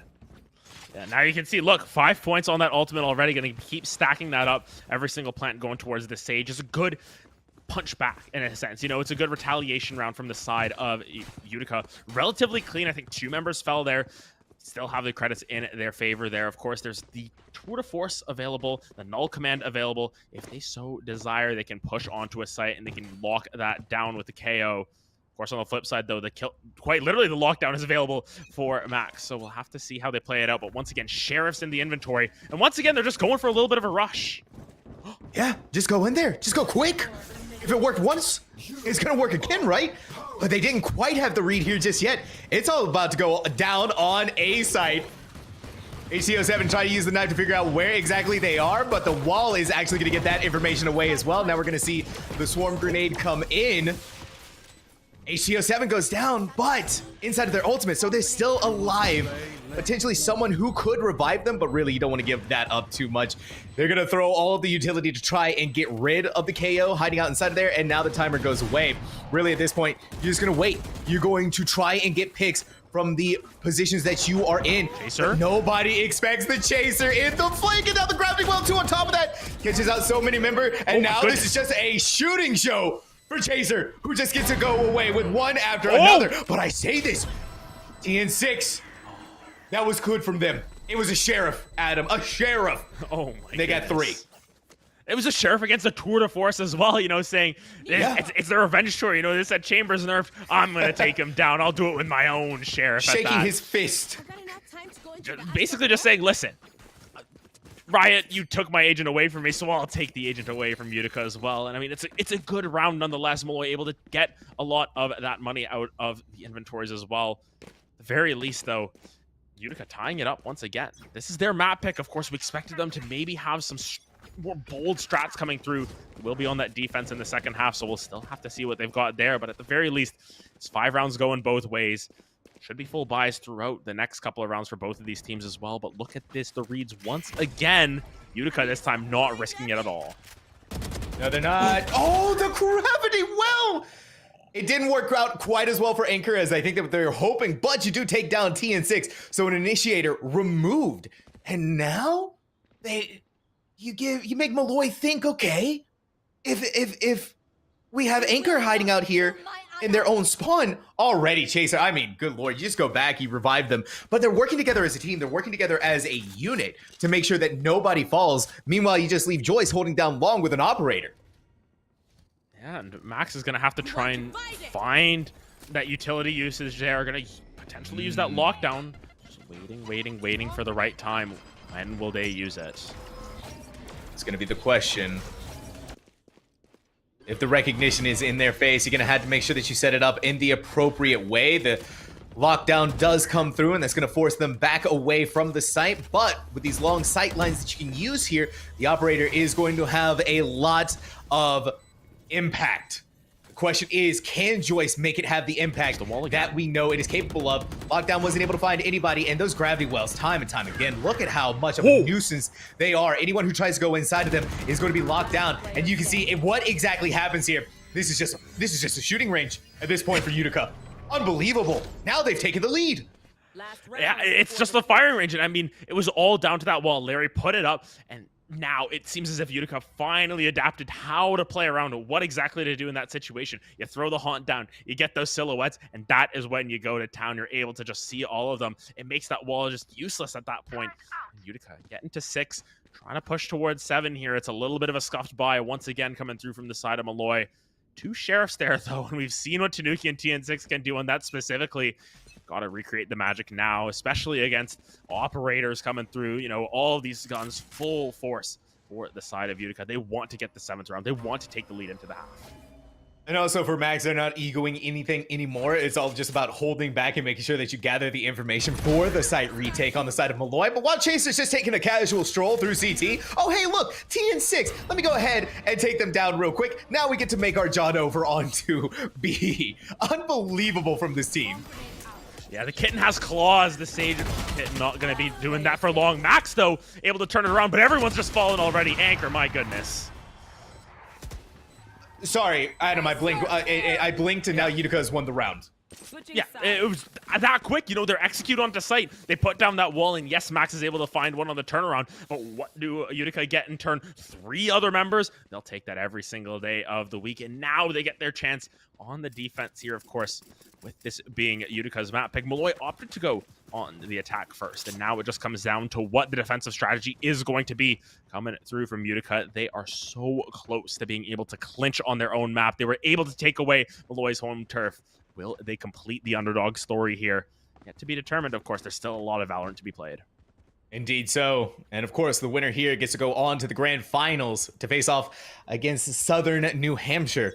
So a lot of pressure is riding here. Obviously, both of these teams want to make that ticket happen, but Utica is the one who's inching closer and closer towards it with each and every single round win. And now that they've taken the lead, on the bright side for Molloy, not as bad of a half as they had last time around. But for Utica, an unbelievable defense, just as impressive as their offense from what we saw on Bind. And now you can see Molloy. What are the decisions that we want to make here? We've won. The bright side for Molloy, though, Adam, they've won every single pistol round so far. Yeah. They've won every single pistol round so far. And yeah, that's always a caveat, right? All it takes is one. And these pistol rounds are so coin flip from time to time. You just find the right angle. You know, you're lurking at the right time. You're just able to find that one person that sort of turns the tables. You get that man advantage. That is all it comes down to. H2O7 just holding this short angle, doing everything in their power. Just resist pushing forward, and they might have read it here. Oh, my goodness. Oh, now they need to get out of there, but man, are they going to be able to? Yeah, they are. Okay. 19 HP, though, and while TN6 is wanting to walk onto site, Anchor is going to put that down into the ground. Meanwhile, Max to make a flick for the ages, lands a headshot on the Demon. The favor has been returned, and now HCO7 is going on a tear of their own, and Utica, Adam, they want to win.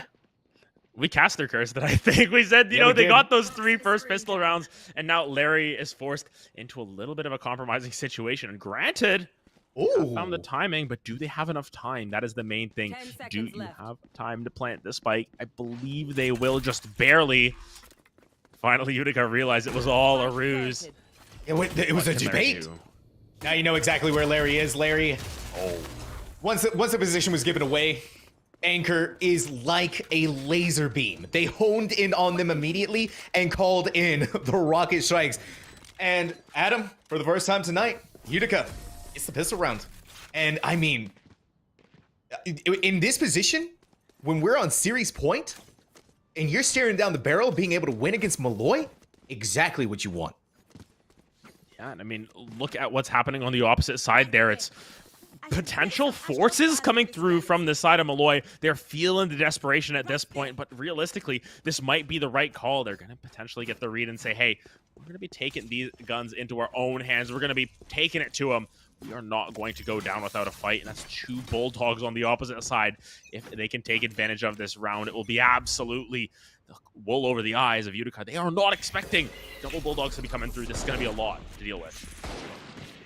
The Sky Flash does scare away Joyce, forcing them to TP and giving up a lot of room. And on top of that, the Viper wall has given them a lot of space to be able to work around with. But this is going to be a full-on push to be long. Deny as much as we can. Execute on the side as quickly as we can. But the Sage Slow puts that to a complete and utter halt. And now Molloy, scared, stopped in their tracks. And now that they've sort of revealed what weaponry they have in the inventory, Max finds the headshots. It's not as much of a surprise, at least, for the side of Utica. They know what they're going up against. They know they have to play incredibly defensive. What they're going to do, they're just going to try and rotate that one out. Trades happening through mid there. Still don't want to pull the trigger quite yet. Ooh. Chaser got a nice haircut for free from TN6. Now we get to figure out what exactly is going on here. Another gravity well, time and time again, you get caught inside of it and it puts you into this vulnerable state. Chaser is hearing a lot of action happening here on site. Oh, even through the smoke, Tanuki is good to go. Chaser goes down, and now the paint shells continuously, I think, has been the MVP, honestly, for this entire match, Adam. Yeah, call it the paint shells, call it the pain shells, because that's what Tanuki's throwing out at this point. 1v4 situation for Anchor. We know what they're capable of in this situation. Oof. They're just beat with firepower. The dog in them. TN6 gonna clean that round up. And it looks like the force buy indeed worked out well for Molloy there. And the only thing they suffered was a loss of Max.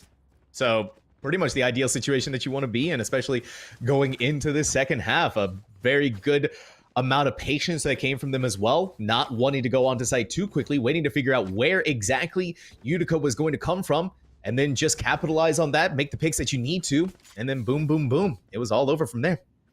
Yeah, and this round should be relatively easy for the side of Molloy. Once again, they've got the gun advantage. It seems as if Utica going to take a page out of their book. They're going to go for the 5-stack here. Once again, it is all going to be for naught, potentially.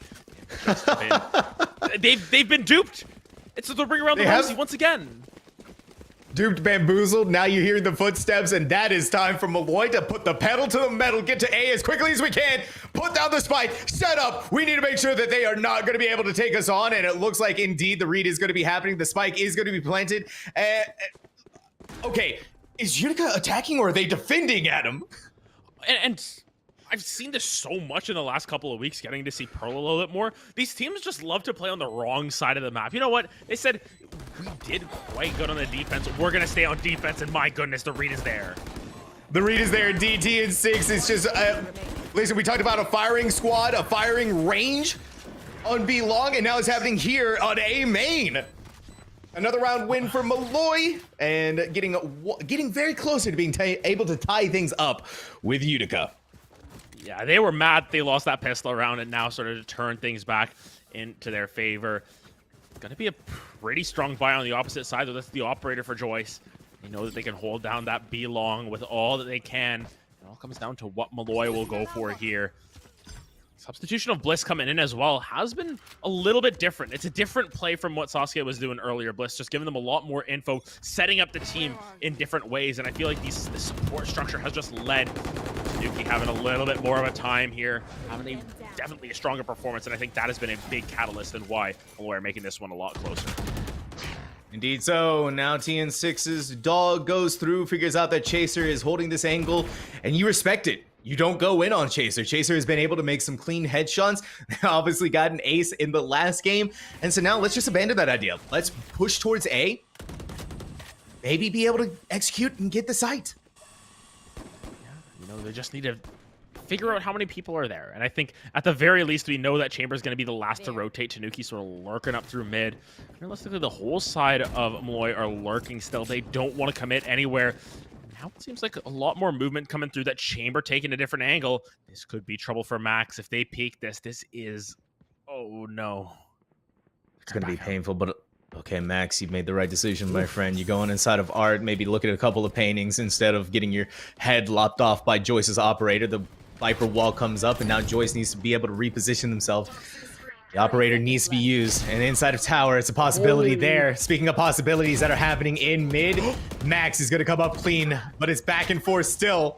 And now we're seeing, once again, what Utica is capable of. It is pick after pick. Even though Joyce using this operator hasn't been able to quite find anything just yet, time is running out. Molloy needs to use it. But Larry here hiding out in the corner inside of holes. That has put this round into the ground for Molloy. Spike under the control of Utica. And the time is now done. Max gets to hang out in mid and contemplate what just happened there. Yeah, and I think Larry had the angle there. You know, they had the read. They just weren't able to land those shots with the Bulldog. You know, scoped in so hard to get that movement. When you're not scoped in, the accuracy isn't quite there, and that's just the difference at the end of it. But of course, it's going to still be a relatively full buy on the opposite side. You can see Molloy going for that force, capitalizing on that with a very clean round, and being able to bonus that afterwards leads to them having some pretty strong economies for themselves. On the flip side, Utica, it's a mixed bag. You know, HT7 doesn't want to commit to a full buy quite yet, wants to still keep that wallet nice and full, but nonetheless, you can see once again these extremity pushes have been what have been the almost a trend for these two teams. Molloy looking towards A, looking towards B, not biting yet. Oh, Joyce. Valorant is a game of timing, and they gave it up just a little bit too soon, and now they need to reset themselves back up. And because they had left it, Larry was primed and ready to go. Take down the operator, take down the chamber, and now we get to go in on site, put down the spike. Retake must happen from Utica. Yeah, and it was a foot shot onto Larry there. That could have been so different if it was in the body there. Nonetheless, the heal's going to come through. All these Killjoy lineups going to come down as well. You've got to shut down so many members if you want to take down the spike. Larry has the Viper ultimate as well, but Chaser just biding their time, waiting for it. They swing, and it's good. Looking for a good opportunity. TN6 stuck inside of the slow and hit with vulnerable as well. Anchor's just going to walk in with a ghost of all things, but you got to make sure that you're ready for the KJ lineups. It's going to come in, and it's going to come in hot and hard, but with the loss of Max, Bliss is the only one left standing. They had the read, but Demon is just a little bit quicker. I don't know if they have the time. It's going to be close. No, they don't. Oh my goodness. The double tap there was the main thing that let Demon down, and unfortunately Chaser wasn't able to clean out the round, and Molloy somehow escaped with it. Once again, these full buys going to come through, and that is the worry. That is going to be the point of contention for the side of Utica. They want to try and take their map. They so desperately want to clear this series out. They will still have to fight. They will have to fight with all they can because Molloy refused to relent. This is a nail-biter of a series, Adam. It's good. Something worthy of a semifinal. Honestly, you could have told me this was the grand finals, and I would have believed you. It's delivering on all levels. I mean, both of these teams are so evenly matched, and I think even with Utica showing up on Bind in the way that they did, there was still those flashes of brilliance coming through from Molloy, and I think especially here, just seem like they've got that resolve about them. You know, sometimes in these series, it's the mental game. You go down one game, and it's over from there. But this time around, they're holding their own, especially not on their map pick, knowing that, no, at the very worst case, they lose on their opponent's map. Best case, they're able to push it to 3. Indeed so. It's just an immediate put down the Viper's pit. We are on here together as a team, and now we're able to spread out inside of here. The biggest question is we need to make sure that we protect the Viper, make sure that she does not go down, so that way we get the full benefit and the full range of use out of this Viper's pit. It's going to be a swarm from Utica as they try to get back in. But TN6 holding these angles, and Anchor not ready for it with their knife out. You hate to see it, but sometimes it just happens. And you can see Larry just trying to find where these bullet tracers are coming from, throwing out the snake bites, just being so annoying. Just take it down! Demon's just gonna walk up too. A very bold, aggressive move from them, but sometimes you gotta make the gamble. And now with time slowly whittling away, TN6 might actually be the savior here. They're doing it. They did it. They clutched it out. HCO7 wanted to stick it. They needed to stick it, but they weren't quite able to. And now TN6 gets away with a 4K and getting to hold on to their loadout. Oh my goodness. And the Sage Wall there was so difficult to put down because of the stairs. You're able to sort of hop from that upper level on top of the wall. In that situation, you can get a little bit of a head glitch there. If that wall was just a little bit higher up those stairs, TN6 might not be able to get over, and maybe it's the stick through. Maybe it's Utica going to double digits, but no, TN6 has it in them to clutch out that round. And now we're tied at 9s here. This is anyone's game at this point. It's so difficult to see who has the advantage. Of course, this round specifically, we know Molloy should be able to clean this one up with their loadout advantage, but nonetheless, it is oh so challenging every single time because we've seen some thrifties come through that have been absolutely nasty. That we have, and now it's just the two teams rotating around each other. Utica didn't see anybody, so now it's time to get back onto site. They should be hearing the footsteps. It's going to be Tanuki whipping out the showstopper, and the show continues to go on at the very least for Chaser before Larry walks onto site and pops one onto Chaser. Now it's time to flush Demon out using the pain shells, and Spike goes down. It's time for Utica to do the impossible. Went out here, Joyce to try and make a couple of shots happen, but it's going to be whiffs. Meanwhile, HTO7 is going to get a double kill of their own, but with time ticking away, you need to go fast and you need to go hard, Utica. Oh my goodness, great blind though. HTO7 doesn't have the shot though, and now it's a 3v2. Weaponry not in tow. Anchor, what can you do? What can you do? The smoke goes away, and Anchor was more than ready to take on the kill. But look at how things are set up right now. Adam, you have blind the second anybody goes for anything. It's all about stopping them as quickly as you can. And even in this situation, though, Adam, for Utica, they did a lot of damage to Molloy. They lost the round, sure. But at the very least, you're able to take a little bit of kills for yourself going into this next round. On the flip side, though, Molloy now taking the lead. And I mean, the main thing is this round specifically, there's something very distinct that's happening on the scoreboard right now. There is no ultimates available for Molloy, and there is 5 ultimates available for Utica. They need to use some of these ultimates, maybe not all of them, but at least some of them, to try and ensure this round goes in their favor. You see the tour de force already popped on Joyce. This is going to be an aggressive angle that they're going to try and hold as well. There's so much that you've got to deal with at this point. Gonna be forced to back out already just because of that Skydog. It just comes down to how you use your ults and when you use them, if you can find the right timing. Once again, though, this Killjoy ult is going to be used as a little bit of a bait. Yeah, you just lock it down, but it looks like the bait might actually be good here as Molloy deciding to walk onto side. A couple of shots go out, but Joyce's aim is ringing true. You eliminate Max, you take them off the field. Now it's time to, at the very least for Molloy, looks like they want to be bold enough. The vision has been denied. Joyce not able to make use of that tour de force anymore. Put down the trip, maybe see if you can find anything. And now here are the ultimates that you wanted to see committed, Adam. Catches almost the entirety of Molloy inside of it. And here we have it, the flank, the anchor flank, the very famous one, time and time again. Now we're gonna have the counter ult come in, but with HTO7 looking clean as always. A very nice headshot, but you gotta watch out for TN6. Joyce, though, and a tour de force to their name is indeed a tour de force. And it's 3 ultimates used there to secure that round. It's not even the cleanest of their rounds, at the very least. Be keeping a couple of rifles in tow. You've still got that Sage Red. You've still got that KO ultimate to get back onto site if you so desire. But even still, TN6 has come into their own. They were just using that first game as a warm-up, you know, figuring out if Chamber was still good to go. Switches over to that Sky, and now top of the leaderboard for the team. And I want to point out the consistency throughout these teams as well. Almost everyone at double-digit kills. You can see those who are not. It's the fades at the bottom, just trying to get as much info as possible. At 10s apiece here. Get a good run going here. There's momentum. If you can get it in your favor, it will mean oh so much to either one of these teams here because it is down to the wire. And it looks like Utica, they were originally leaning towards A, but now it's time to go to B. Joyce is going to be denied a lot of vision thanks to those Viper walls once more, and you can see that the Seekers are going to come through. But with the teleporter, it's going to be able to give them a little bit more breathing room. The Astra smoke to deny the pressure once more. And this time around, we're not making any mistakes with that Sage Wall. Max is not going to be able to get on top of it, and now that information was given away. Look at that. Chaser knows someone is hiding out in mid.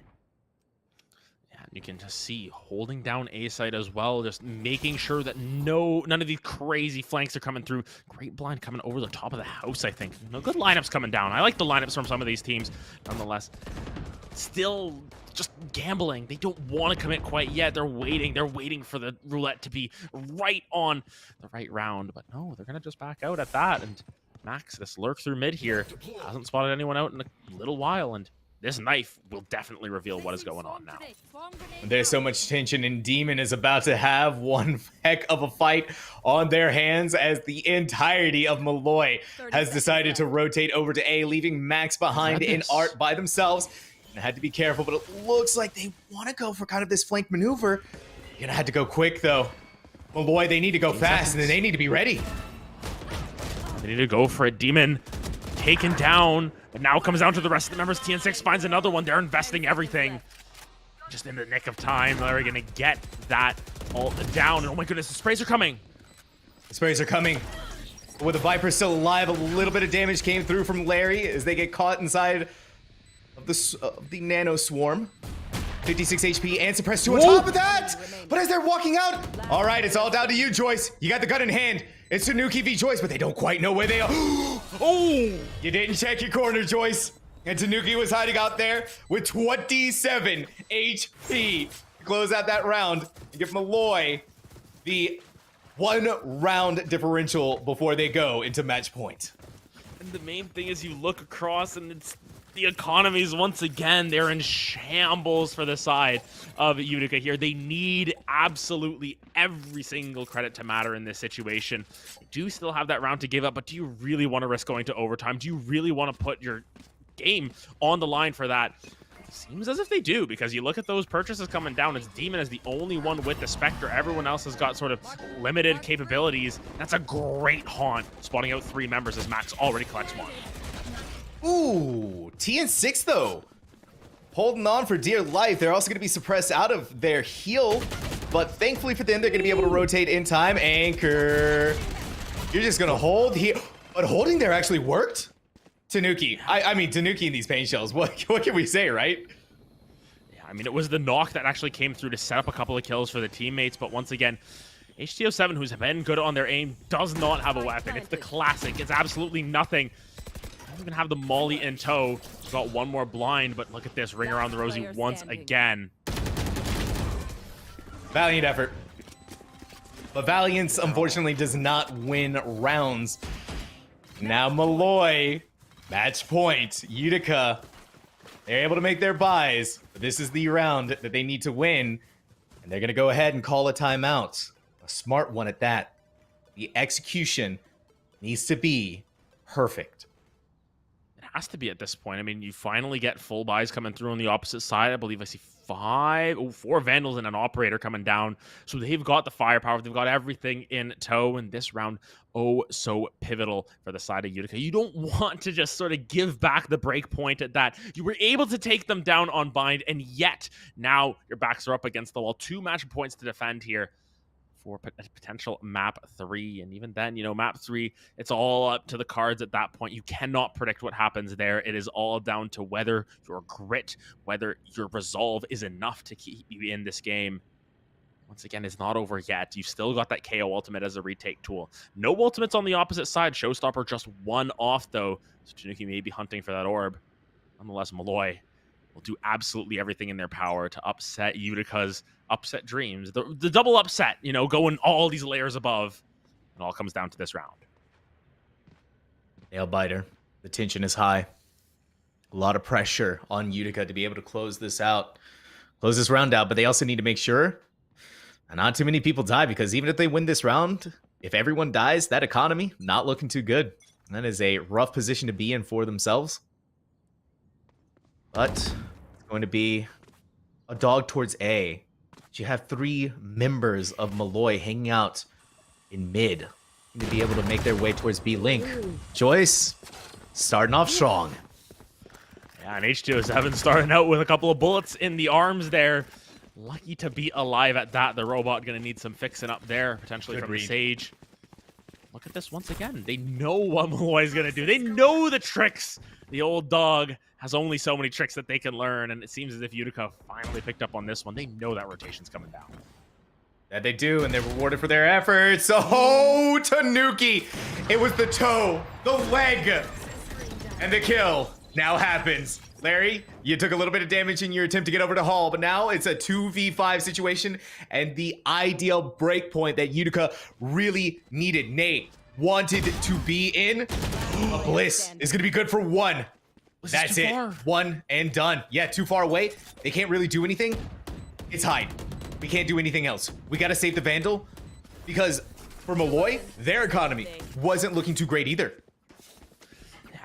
Specifically, Bliss is in this situation, so at least saving that, being able to top up with those shields, and now sort of closing out the round. It's not going to be Vandals across the board. Tanuki may have to go for the light shields. They do have that showstopper, though. Nonetheless, Utica bringing it down to the wire. As you mentioned, a nail-biter of a series. There may be more legs to it than we expect. And even rotate that Guardian around. Give it over to Max there. Max has looked pretty good with that Guardian, so if you're going to give anyone that, might as well give it to that Killjoy who's going to be trying to hold down some of these angles, lurk a little bit. That Operator also omnipresent once again. Got the tools. They've still got that K ultimate. And it all comes down to this round. All right, you whip out the showstopper. That's Demon. We need to get the heck out of here. We do not want to die to this showstopper. And unfortunately for Tanuki, not able to find anyone. If Utica wins out this round, though, we are brought into overtime. And Chaser is ready to go. And even though they go down, they're able to take down TN6 with them and deal 30, a lot of damage to Larry. 120. Shield's gone. Nothing left in their pocket. Oh, man. The Sky's gone. The Sage is gone. All this damage is now permanent. One saving grace that potentially you had is now gone to the wayside. Demon going to be trying to hold these angles. Gets spotted out just above the wall. Now has to play oh so careful. There's 4 members in Art. This Chamber's still trying to hold down as much space as possible. Joyce knows that they love to rotate, but this time around might be a little bit late on the call. Don't want to go for the plant yet. Bliss is just tempting fate every single time. Will they go for it? It's all down to that. Suck comes through once again. They're playing so cautiously right now. But now we're gonna see Anchor try. They pick up the Ares. They pick up the Ares, and now they're just gonna spray and pray right through. And because once again we have AC07 inside of their ultimate, they're able to just hold here. Now it's Max with a Guardian, a hope and a dream. You use the Cosmic Divide though. You cut off information for them. You don't give them anything. Oh my word. And now, as Max walks through, Joyce, the Reaper, put them down to the ground and bring Utica into overtime. Oh my goodness, Sam. These rounds just go back and forth so quickly. It looked as if finding that pick onto the Sage was just a little bit too much investment, and it ends up being the case, and now pushed to overtime. We get to see Utica go back over to this offensive side where they did have a decent amount of success. Once again, it's just been 7-5 both halves. Attackers getting the better of it. It just comes down to if Molloy can finally hold down the line. And once again, this B site seems to be the angle. They're playing into the Killjoy's hands. They feel as if they can take down Max. Now it all comes down to whether you can keep your cool, because overtime, especially when you're on match point for Utica, it's going to be oh so difficult to just keep it together. It is indeed. A lot of pressure on Utica. But we know that this team has been able to rise up time and time again. Put it down into the ground. Now we have the attack happening. We're going to see. Maybe a headshot can happen here. But Anchor, you have to be hearing those footsteps. You're waiting. You're ready. And you get away with it. But are you going to be ready for the second one? Yes, they are! No way! No way Anchor does that! Of course Anchor does that! Of course he does it. He's done it all game. And Joyce has taken down my TN6. But already get yourself a huge advantage. Sky not very healthy either. Chaser, HC07. My goodness, they did it.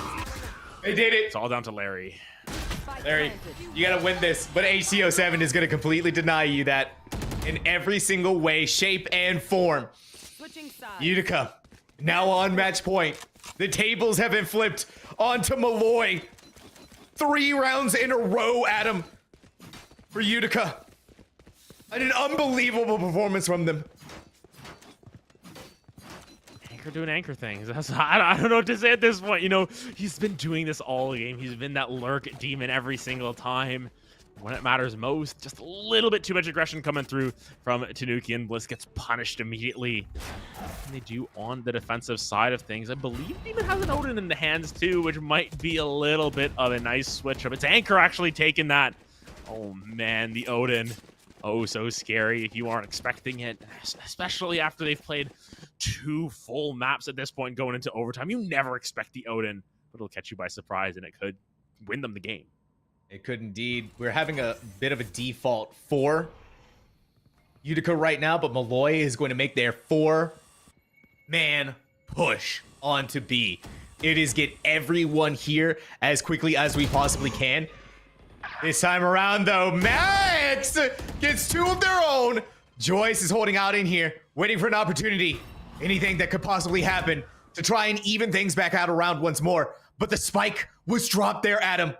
They need to go in that direction to pick it up. Such a difficult TN6 is spot. waiting. Oh my goodness. Joyce refuses to check that corner fully, waiting for everyone else to come through. TN6 picked up the spike, though. Here. Joyce, are you going to swing? Oh my goodness, this is so tense. Oh! Things were even back out for a second as Joyce was able to get a second kill, but TN6, immaculate as always, while Demon walks on the site. The spike hasn't even been planted at him. Now it's been dropped. There's 15 seconds left as well. They don't have time to dilly-dally. Here comes the Odin. Oh, it's taken down. They have 4 seconds. They need to do this now. But while they're in the middle of the reload, Max, the hero from Molloy. Switching sides. Oh my goodness, Mad Max finishes it off. Finding the lurk finally. Every single round we saw them on that offensive side, they were lurking up through mid. They were looking down that hall. They were waiting to see who could come through. When they needed it most, he comes alive. Now has the operator in hand. Might be getting a little bit ahead of themselves nonetheless, but at the very least, they feel that confidence. They hold the line for Molloy, and now it comes down to how you can perform it in this round with the operator now in tow. That is going to be permanent there. Max, you have to land this shot. You have to get your one. Else, it may be impending doom for Molloy. Utica, it's not even a thought in their head. Let's not push B. Let's do something different than what we haven't done before. Let's try and make an A-side push. It could work out potentially here for us. Look at these off angles too. We're having some differences here. TN6 holding out and B Link. Maybe be able to take someone by surprise if they were to go that way. But so far, no one has yet. But also on the flip side, the angles that Molloy is taking right now, they're really trying to set themselves up, really trying to prepare for Utica. But Utica hasn't given them that yet. And so now Molloy, cold feet. You can see they're spreading out, they're separating. They're hitting better cross angles, better crossfire positions. Utica, patient. You can see that once those stars go down, they know it is time to go. It's all a chess game until you've got to start taking those pieces. As the GM Hikaru would say, they take and they take and they take, and they're taking the site with all they can. Oh, Tanuki, you throw out your satchel charge. The spike is going to be planted. That might be just enough what you need. Oh! As HCO7 tries to make the swing, but down they go. Tanuki, on the flip side, is also going to become a casualty of their own. Wait a minute. Joyce, what are you going to be able to do here? You're going to flank it. You're going to have to watch out for that. Operator, though. Going on top of the wall. They might be expecting it. You need to make sure that you're going to stop the play, the defuse.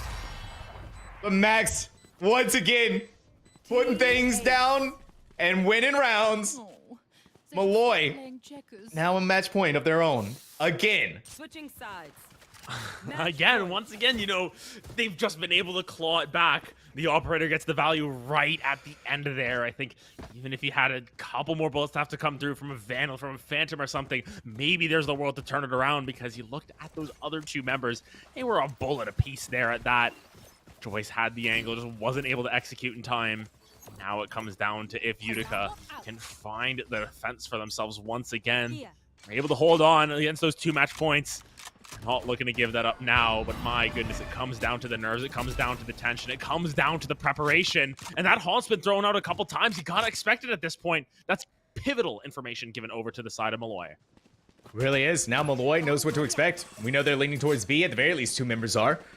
And now, it's a full 5-man rush. We go in together as a team. We are going to execute onto the site. We are not going to take any chances anywhere else. We need to close out this round. It is pivotal for us to do this now.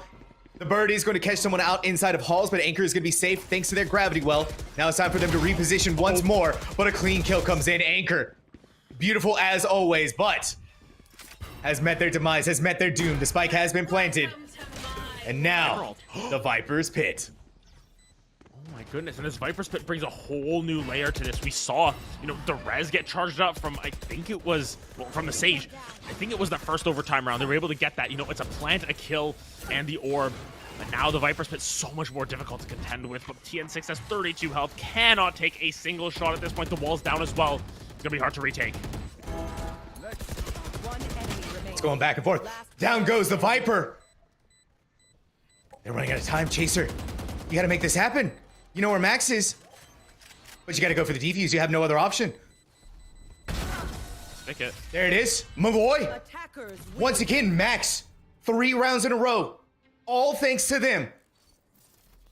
Are able to give Molloy this victory and tie up this series in one heck of a Pearl match. Oh my goodness. Pearl delivers on all cylinders there. We got Molloy taking the lead. We had Utica almost clinching the series off of that. And yet Mad Max comes back 3 rounds in a row, as you mentioned, just able to clutch it out. Oh my goodness, just what a turn of events coming through. Utica, they seemed as if they had the upper hand in that first half as well. And Molloy, they just came back guns a-blazing and they were able to take that map away. We're going to map 3. We're going to map 3. We're going to Haven. Listen, I had a feeling we may have gone here, but I didn't expect that it was going to be in an overtime with like, what, 28 rounds? Just wow. These two teams are playing their hearts out right now. Both of these teams, you can tell, Adam, they really, really want to go to the semifinals. But I think for both of us, we need a small break. We got to process what just happened here. I think everybody needs to process what just happened here. So we'll be right back.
Seconds left.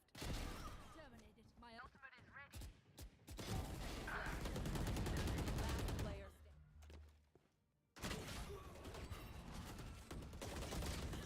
One enemy remaining. Last player standing.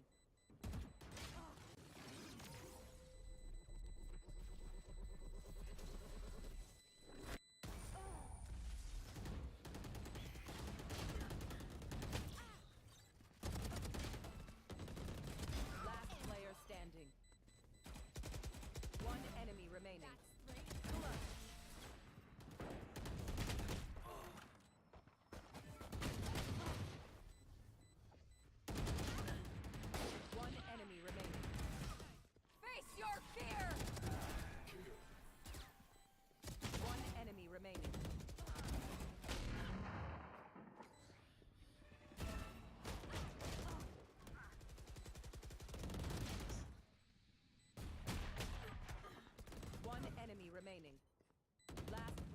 standing.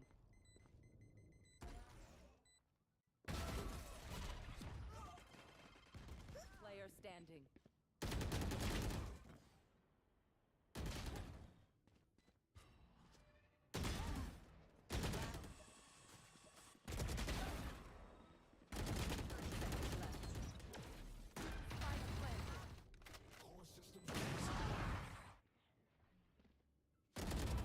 Jet blocking vision. Spike planted.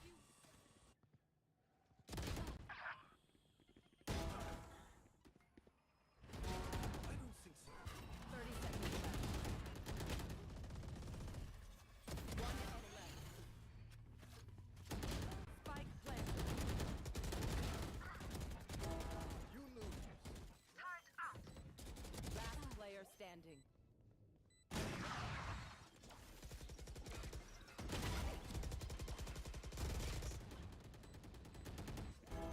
Next. One enemy remaining. Operating within the athletic department, and can you talk about how you navigate that in a conference office, and maybe the best way to handle that, or do you have preferences? Do you try to steer them one way or the other? And just talk a little bit about that if you don't mind. Sure. The majority of our schools are not under the athletics umbrella. We have one institution that perhaps by next year will be under the auspices of athletics, but most of them are in other departments across campus. Right. One of the things that has helped us is that we have support from the president's office. And so in order to participate in Mountain West events, you have to have an adult non-student administrator that oversees that, the esport Yep. program. And that's where we get assistance with, eligibility checks and, please complete your roster, things like that. I don't know in the future, and it depends on, who's sitting in the athletics director's chairs, whether or not more esport teams will go under the umbrella of athletics. And I'm kind of indifferent in terms of whether it should, because I don't want esports to go down the road that some conventional sports have gone down with the NCAA. So we have a unique opportunity to kind of craft esports in a way that fits what esports is, as opposed to trying to fit it into a conventional athletics box, so to speak. Right. I think the success of our program and getting participation is exactly that. The fact that we're not tying it in necessarily to athletics and NCAA eligibility. Like Carolyn, we probably have 3 or 4 schools that are under athletics. And I know it puts them in a difficult position sometimes trying to make some decisions. I got a request recently to consider allowing part-time students to participate during this year, because some schools struggle sometimes to fill out all the games that they want to play with us. And we held off on that for now. We defer to the institution and say, what's your policy for those that are under student development or activities? What's your policy for allowing students to participate? And if you certify that they're eligible under your current policies, then that's good for us. I also think, and I was part of some of the conversations early on with the NCAA years ago about the NCAA getting involved as a Division II representative, and I was crossing my fingers that wouldn't happen, just because I think this needs time to grow, and expand. Can I ask Bob a question, because you mentioned part-time enrollment, and one of the things that we've done here is that as a conference, we've just set eligibility standards, full-time enrollment, making progress towards your degree as the institution defines it. Are you guys doing something like that as well? Because we've gotten that part-time enrollment question and we've said no. Yeah, no, I don't think we've gotten that far down the line, Carolyn, to ask for that. I think we kind of put it on the institution, but we do say that the student has to be a full-time. Now, they could be a full-time grad student, but they have to be full-time as from what the institution decides. Yeah, our eligibility requirements are just as simple as can be. You have to be a full-time student in good standing. Yes. And after that, and that's about it. Now I think we wanted as few impediments to getting this thing rolling as possible in the outset. I do think as schools get more competitive, they will start to distrust one another, and that's why we have this 500-page NCAA manual, because schools distrust one another. But we're not there yet. Right now. It's been a back and forth series so far, as each map pick has been taken by the opposing side, but it all comes down to Haven. It is it here for our two teams, Utica and Molloy. Only one person is going to be walking away. Only one team is going to be walking away to go into the grand finals. And Adam, after that last map, after Pearl, both of these scenes, you can tell that we took a little bit of a longer break. You got to reset. You got to cool down. And you got to come up with some strategies. Yeah, and I think out of all the maps to sort of close things out on it, it almost feels fitting that you go back to an old map. You go back to Haven, one of these beta maps that all of these teams have played so many times. I mean, in the break, we were joking about the fact that, seeing Pearl pop up was sort of a shock, because we're so used to seeing just Bind Haven Ascent over and over and over again. This time around, though, you get that sort of mix up with Pearl. You have to go back to basics. You have to go back to your roots in that regard. And one way to go back to your roots is, just pull out Jet. Say, you know what? This is our time to shine. We are going to go. We're going to give it our all and just go back to basics, basically. And it looks like we have somewhat of a similar lineup here. Obviously, we have Anchor moving over from the Astra onto the Jet. Chaser finally taking a break. They're going to go over onto the Omen now. Joyce continuing to be Chamber, doing Chamber things, and HTO7 on the KO once more. And somewhat of a similar lineup on the side of Molloy as well. But, of course, Jet being whipped out, Omen being whipped out. And so we're seeing a lot of similar compositions here. But once more, it seems like Molloy feeling comfortable using the KJ. Site lockdown came in handy. And I'm sure after what Max just went through, what they were able to accomplish on Pearl, why change things up? Yeah, in a lot of ways, this was a map that normally was dominated by Breach, in a sense. You were able to use that ultimate to sort of lock down the site. Of course, changes to Breach means that specifically against Killjoy, even if you were to pick it, you don't automatically kill the lockdown through the wall, which is a huge buff to Killjoy specifically. And I think that is why we're seeing Max pull that out, just feeling a little bit more confident, saying that, hey, my utility got buffed. It was an overall Killjoy buff in that most recent patch, and the fact that we don't see a Breach coming down, that ultimate's so strong at just taking over these smaller sites, it's a little bit odd, honestly, to just see this map not have these stuns just going down, all these flashes coming out. It's going to be a little bit of a different look from both of these teams, but nonetheless, both of them just running down mid. Oh my goodness, we're going to get Brawly quick. Action has been happening again. What an explosive first round. What just happened? I was breathing. The words were coming out of my mouth, and now it's already almost all over. Joyce is by themselves. And Molloy wanting to be the kings of the pistol round once more. What just happened? I they just 7 deaths in the first 5 seconds. We saw them sort of stanced up there, just sort of waiting, biding their time, and then just going for it. Find so many. Max gets 3, and I mean, you've got to be brimming with confidence at that. Already getting 3 kills in your pistol round with the Ghost, sort of making that investment pay off.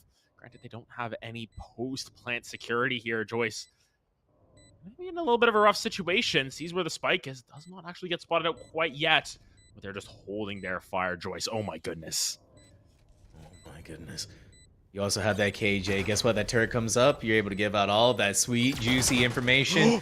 Joyce to try and bait them out, though. It's going to be kind of a ring around the rosy, which is going to take just a little bit of poke damage from the turret before finally Max says, I need to end this. I'm getting tired of walking. My fingers are still tired after what just happened on Pearl. Hey, let's end this quick.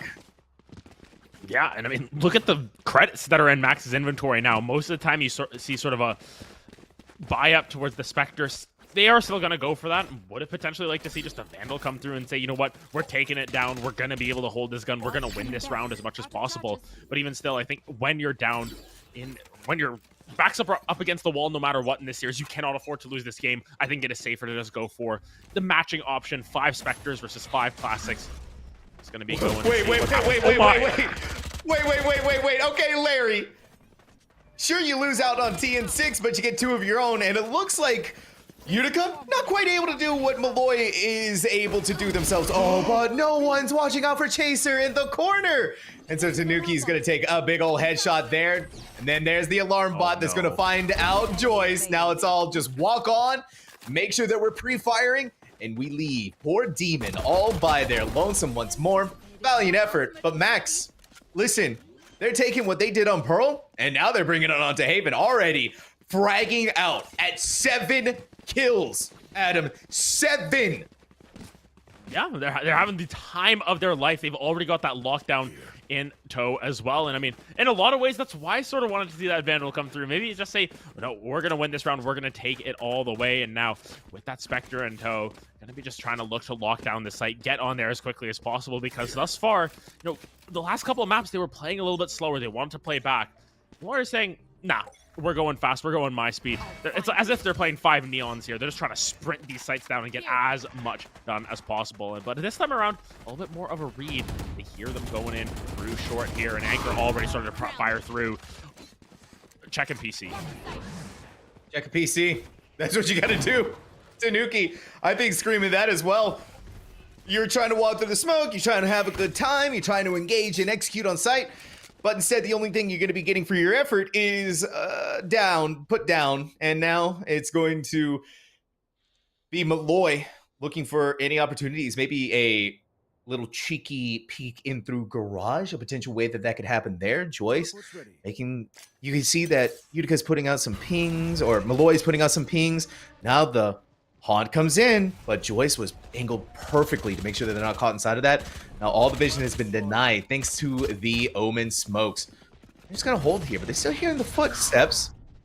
And now Larry gonna chase Chaser down as they were wanting to get on the site. The only thing they're gonna get is dead. Anchor, unbelievable. They weren't able to land the shots, and because they thought that they got Bliss, they weren't able to get it. But now Demon picking up the slack here. And this is not going to be wasting any time for Max as well. They're going to put down the Killjoy lockdown. We're going to see TN6 using their heals. Make sure that everybody's topped off. We're in a 2v3. And Max, you are an unbelievable god right now, my friend. Unstoppable! Another 3K! 3 rounds in a row. 4-3-3. 10 kills. 10 kills. Someone sign this guy. Someone sign Max.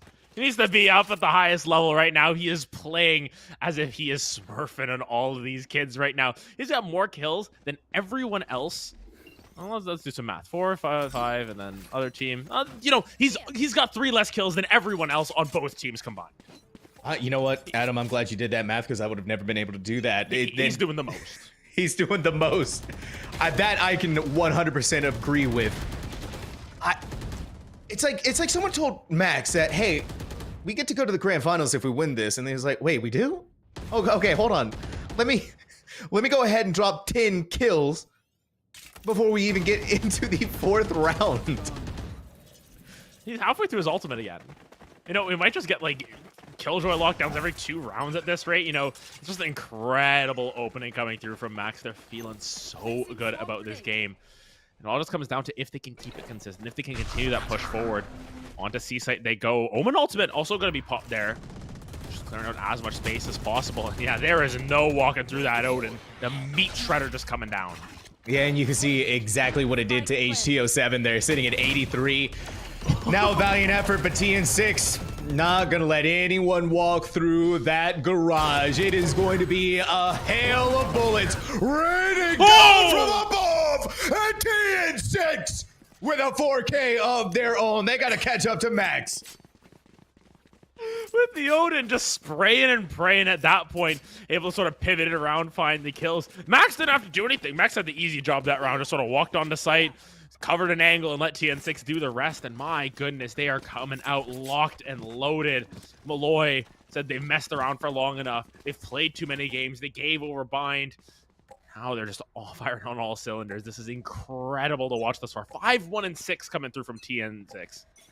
I like it what TN6 is thinking. I'm pretty sure they're like, who needs a KJ turret when I'm the turret? Just give me an Odin, man. I'll start blasting everyone. And they were flicking left to right to left to right. Garage and Link were both covered by him alone. and they were rewarded for their efforts with 4 kills. Utica in shambles, doesn't know what to do here. Where do we go? What's the decision-making process? The decision-making process from Joyce is finally give Max their first death of this round. Yeah, just pick up the operator, find your one there, and at the very least, they've slowed down the pacing of this game. Gonna take that heat out of Max a little bit here. Granted, you still gotta worry about TN6 here, and if you miss that op shot, you're getting for a world of hurt. How many bullets coming back the other way? 25, 30? Who cares at that point? You won't be able to see the rest of that.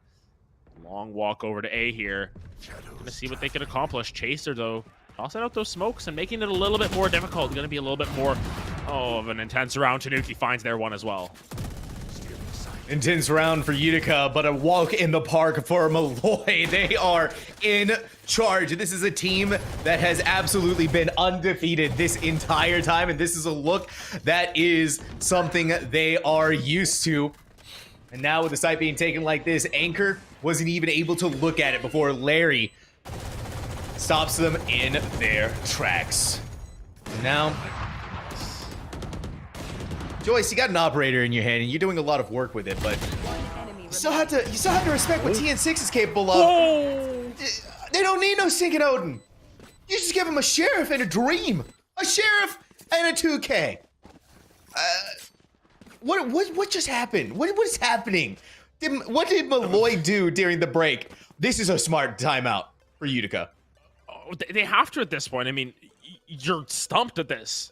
The first 5 rounds of this on a map that's realistically quite even in a lot of ways. You should have practice on it. You should have the strategies. It seems as if Molloy have just come through and absolutely baffled you in that sense. The pistol round, both teams just going down mid. It's Max fighting 4. Now TN6 holding down that C site with the Odin on round 4, able to find a whole bunch of their own. And now, what do you do if you're the side of Utica? You need to try and find something. You're on another eco round. You had your buy. Joyce did get value out of it. But at what cost? At the cost of the round. Now, at least there's 5 ultimates on the opposite side. They have the agency to sort of use all of these extra skills they've got to turn this round around and turn the momentum out of their favor. But Molloy, this is what we expected from the beginning. This is what we wanted to see them come out with in game number 1. And it took them a little bit to warm up. Now they're just going to be trying to just lay down the law with everything that they've got. Sheriffs, Odins, does not matter.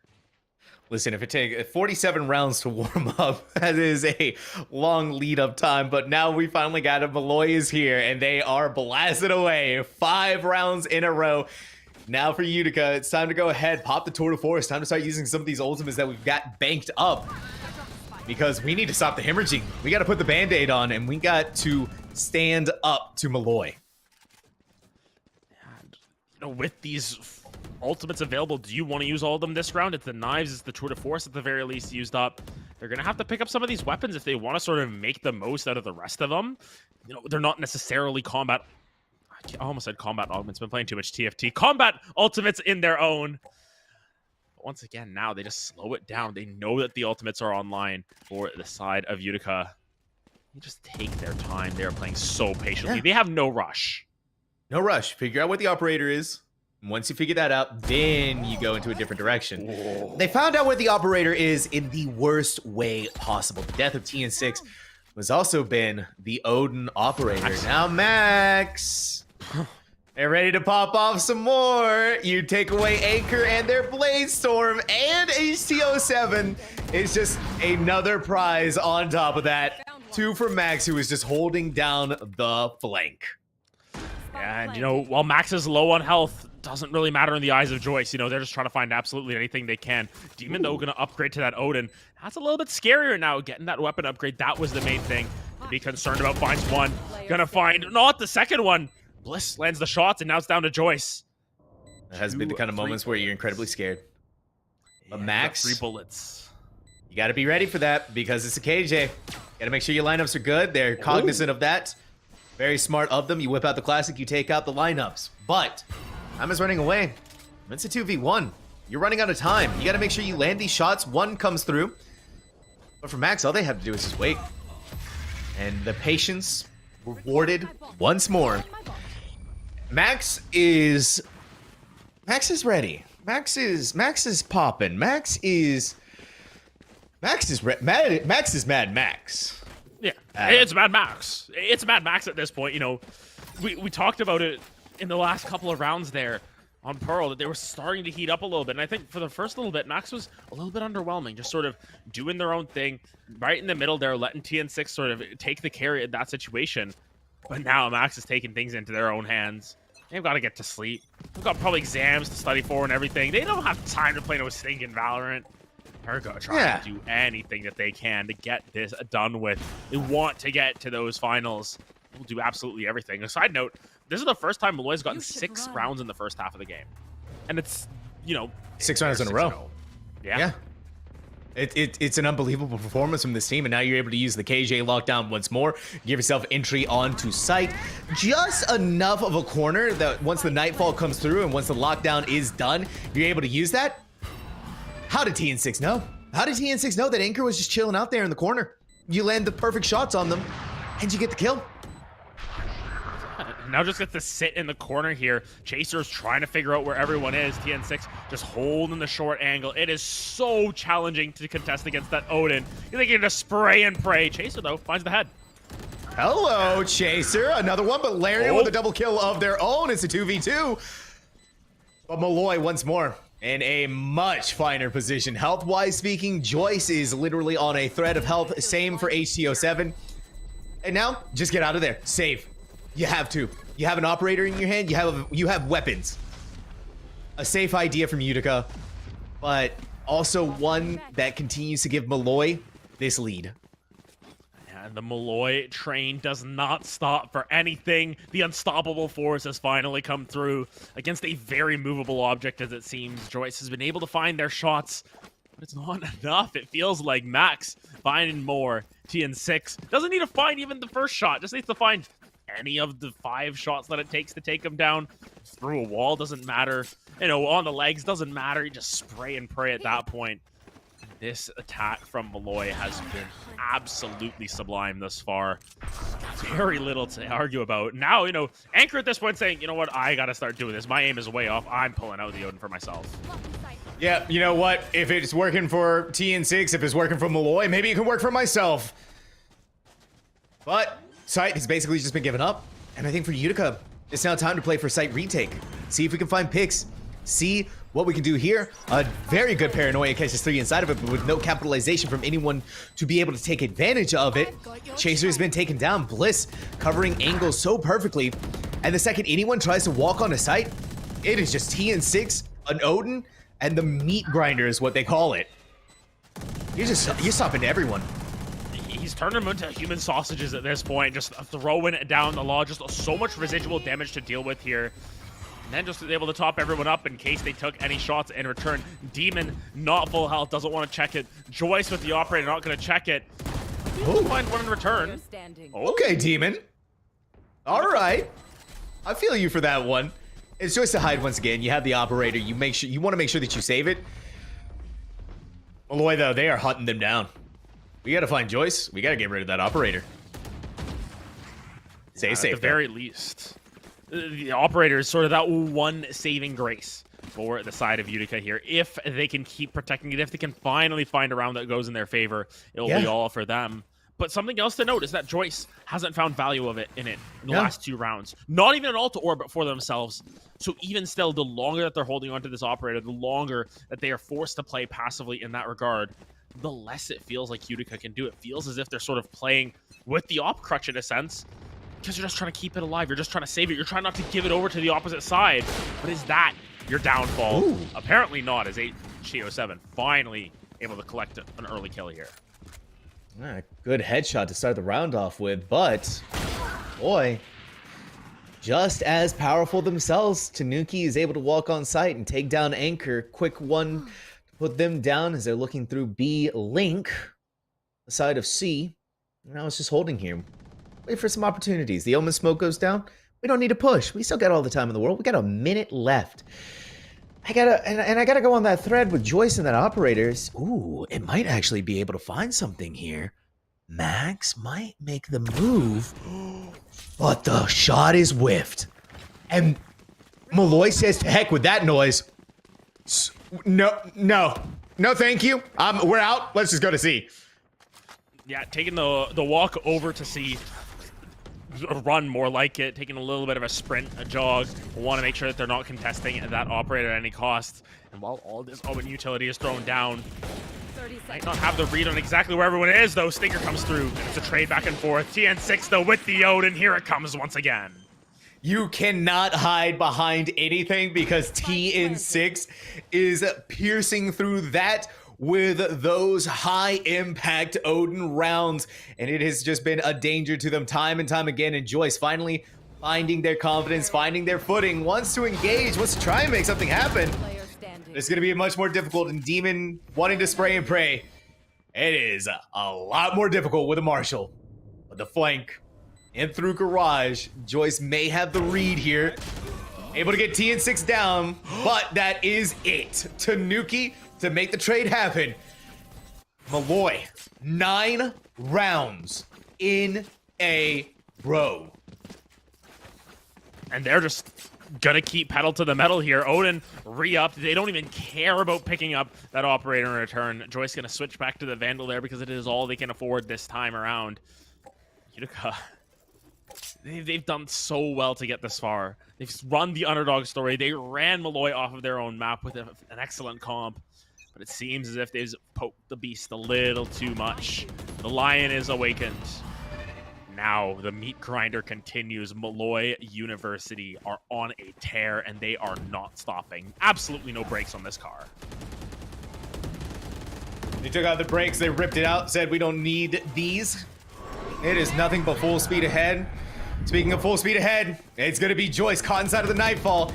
And as they were looking away, that gives Larry more than ample opportunities to be able to land a good headshot and a paranoia as well. Puts Demon into the ground. It's once again a clean and perfect site execution. That's being taken away by Anchor. One enemy remaining. Reload. But the savior is HTO7. Now Max. All right, we know what Max is capable of. We know that Max can hurt a lot. But on a 1v3, it's going to be difficult. And there you have it. Anchor gets the 4K. And finally for Utica, the first round win. Stopping the roll of Molloy, at least for now. Yeah, and finally they're able to sort of get them to step outside, embrace the chilly winter air that's coming around these schools at this time of the year. And Anchor says, nah, it's my turn to heat up. Nonetheless, it's still a long road ahead. With 8 rounds down. At the very best, you're hoping for the curse to turn your way. But nonetheless, they've got so much money. They've got so many credits. They've got enough to buy out for the rest of this half. They are more than happy. Handover round. Give out the handouts. See what they can find. See what Utica can do in retaliation, though. They've got to keep this pressure up. They have to keep Anchor feeling as hot as they are, because for the first time in a while, Anchor isn't the Anchor. They're the one who might be sinking too deep. The Seekers go in to try and find and seek out any information possible. But as Larry was going to use their TP and said it's going to be denied, as it was immediately found out. It's going to be HTO7 using their null command to try and delay the push as best they can. And indeed so, it is going to push Molloy back. No need to fight this. You've expended the ultimate. Little duel in mid. TN6, you get blinded by your own bird. Unfortunate. And as they try to walk inside of mid, Utica is more than happy to land headshot after headshot after headshot. And that's the kind of headache that you're going to be feeling in the morning. Yeah, especially if they potentially let this lead, this momentum they've got slip back the opposite way. It feels as if both of these teams, if they can get hot at the right time, they are in good hands. Nonetheless, it's forced on to a defensive side. HTO7 though. Oh, he found it. And now Max, scared. Utica, perfection. A flawless round is exactly what they needed to get their foothold back into this. The previous round, okay, they won it. It was fantastic. This round, however, flawless. Gives themselves a little bit more time, a little bit more room to maneuver, and get themselves the 9-3 that they're hoping for. And this is Molloy wanting to use a timeout. and I think probably a good idea here, right? Utica just took 2 rounds in a row. Sure, we may be ahead of them by 7, but there is a reason why it's called the 9-3 curse. I don't know if they're worried about curses or anything. I think they're more so worried about the fact that the wind's been taken out of their sails. They run into a storm that comes through. Demon is the person leading the charge at this point. It's just about if you can hold the line, if you can hold your own in these situations. The pressure very high on both of these teams. Molloy can get to double digits, though. They are oh so close to reaching those grand finals, of which has been expected of them almost from the series. And yet Utica has given them so much trouble, giving them more headaches than studying for finals, as we've been talking about. But nonetheless, it all comes down to keeping your resolve. This timeout more so just a cooler. Take a breath. Take a minute. Think about what we're going to do. Let's get to this 10. And TN6 going back with an old classic of theirs. A classic, an Odin of theirs. Hey, as well, right? It worked out for us, well, I mean, perfectly fine in the first couple of rounds. We just had to make sure that we're a little bit more careful with this, work around the teammates some more, make sure that we're able to land some pretty gnarly flashes and not get flashed by one of our own this time around. Unfortunately there, Demon kind of whiffed it. Now we're going to have the Nightfall come through. The catch has been destroyed. Joyce, you heard them. You know that they're hiding out in there. And so Max, looking at the wall, was not ready for that whatsoever. Now, yeah, couldn't hear a thing. And now we have Utica. This is a team that is ready to go, that has found their footing once more. But the question is, can they translate that footing? Ooh, all right. Well, translating the footing is looking really good. TN6, a 1v4. Sure, you may have an Odin, and sure, you can use that Odin really well. But you got to make sure that you take down Anchor, who's in there, Bladestorm, and you got to watch out. You still had to plant the spike too, or get the 4K. It's a tough round for them. At the very least, it's starting off real good with a kill. 1 there, make that 2. Now they pick up the Vandal. Put in the ground by Joyce to finally stop this terror called TN6. Well, you can't bring a knife to a gunfight there. You can bring guns of your own. Of course, Chambers has got plenty of those. I don't want to say anything yet about this.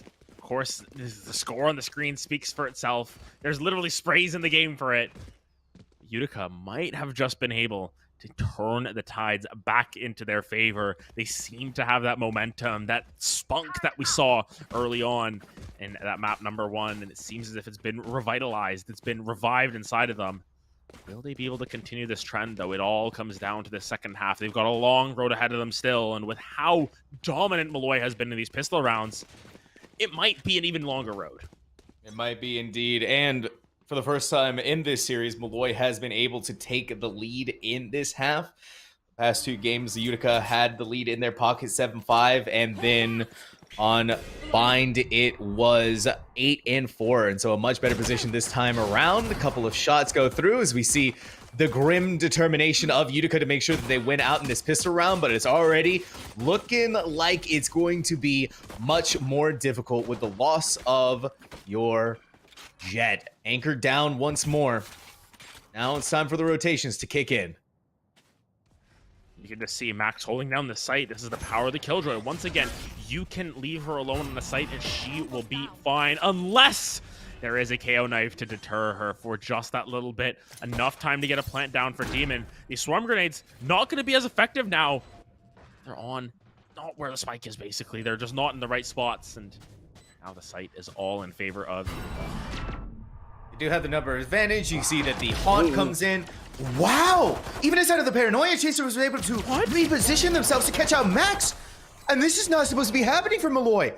They're supposed to be winning out in these pistol rounds, especially with the numbers advantage that they had.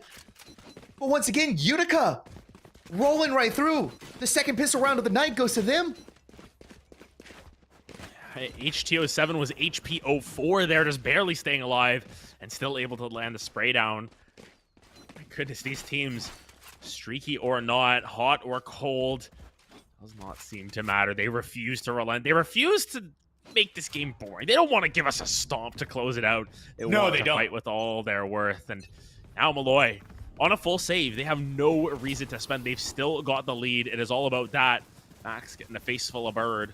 The rushes are going to come through, all through Garage. Anchor here and ready. Will they find the shots?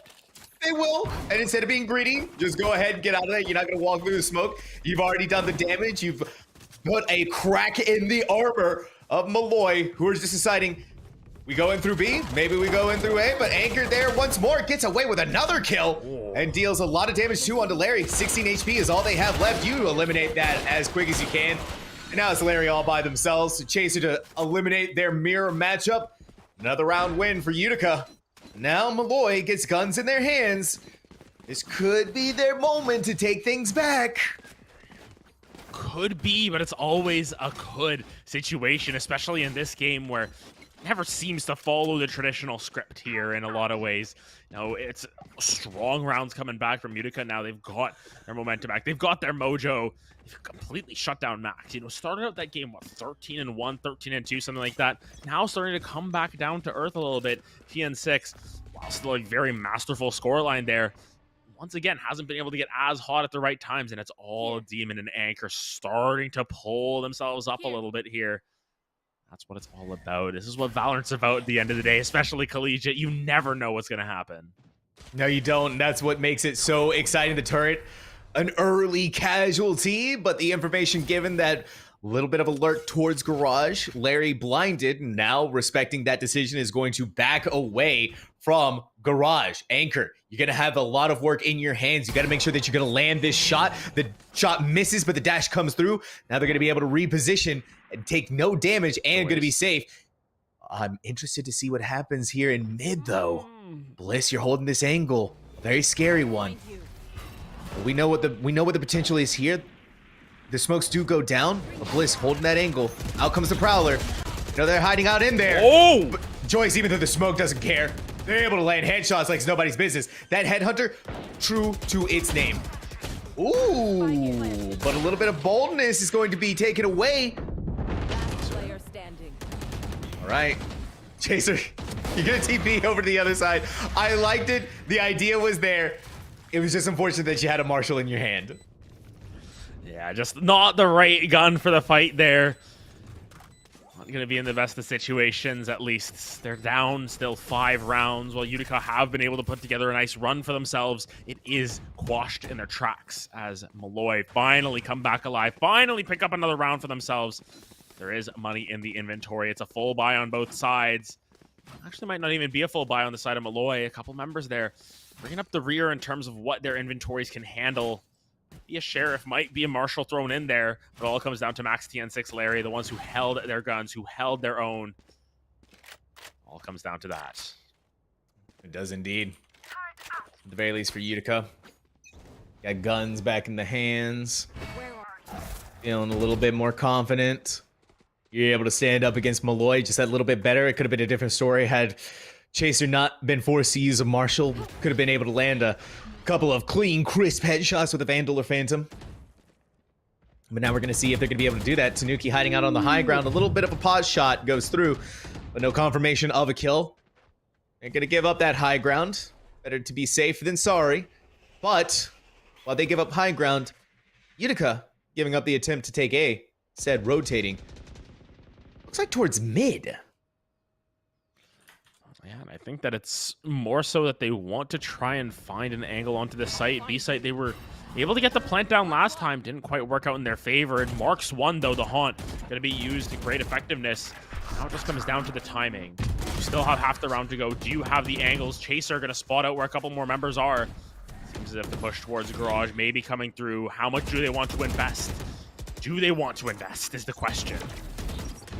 Well, it looks like we're going to be investing some bullets into Anchor, and a headshot is going to be the reward for that one. But as Max was wanting to make the swing, Joyce more than ready to stop them. However, it's trades for trades. It's a 3v3, and a lot of damage has been dealt. Utica a little bloody, and Molloy, with the members that they do have remaining, full strength and ready to go, and try to attempt to take the retake of this site. Spike has been planted, but you're going to have to wait for the, hopefully, maybe some lineups that could happen here.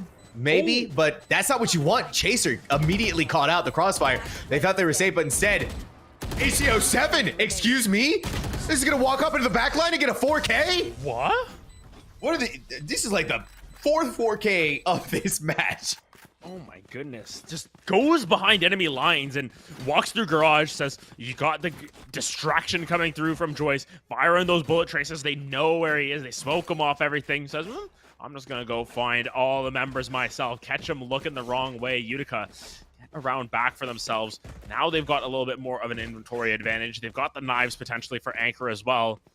All comes down to what Molloy can put together, because you look at the side of Molloy, they've got 3 members significantly further ahead than the rest of the team.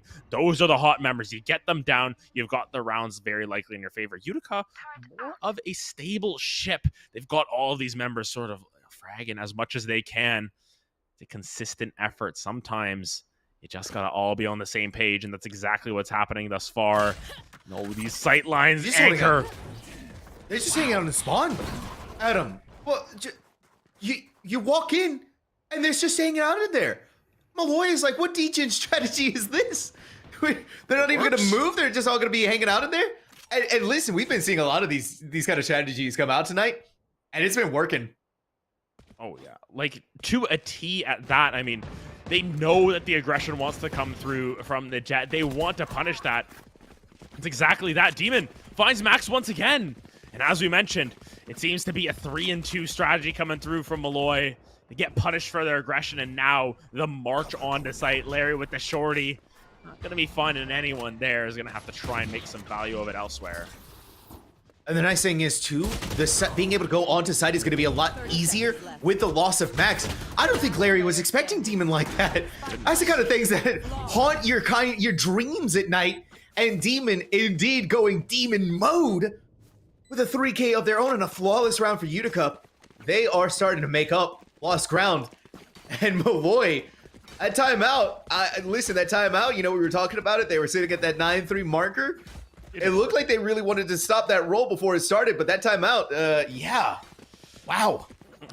A little bit of a double-edged sword. I mean, we saw the timeout come through from Utica very early on when they were down 5-0. They ended up losing 4 rounds afterwards. It's the curse of the timeouts, if anything. You take one, you start to lose the game. It turns the tables the opposite way. But TN6 now, with that Odin, just going to spray and pray once again, trying to hold any angles.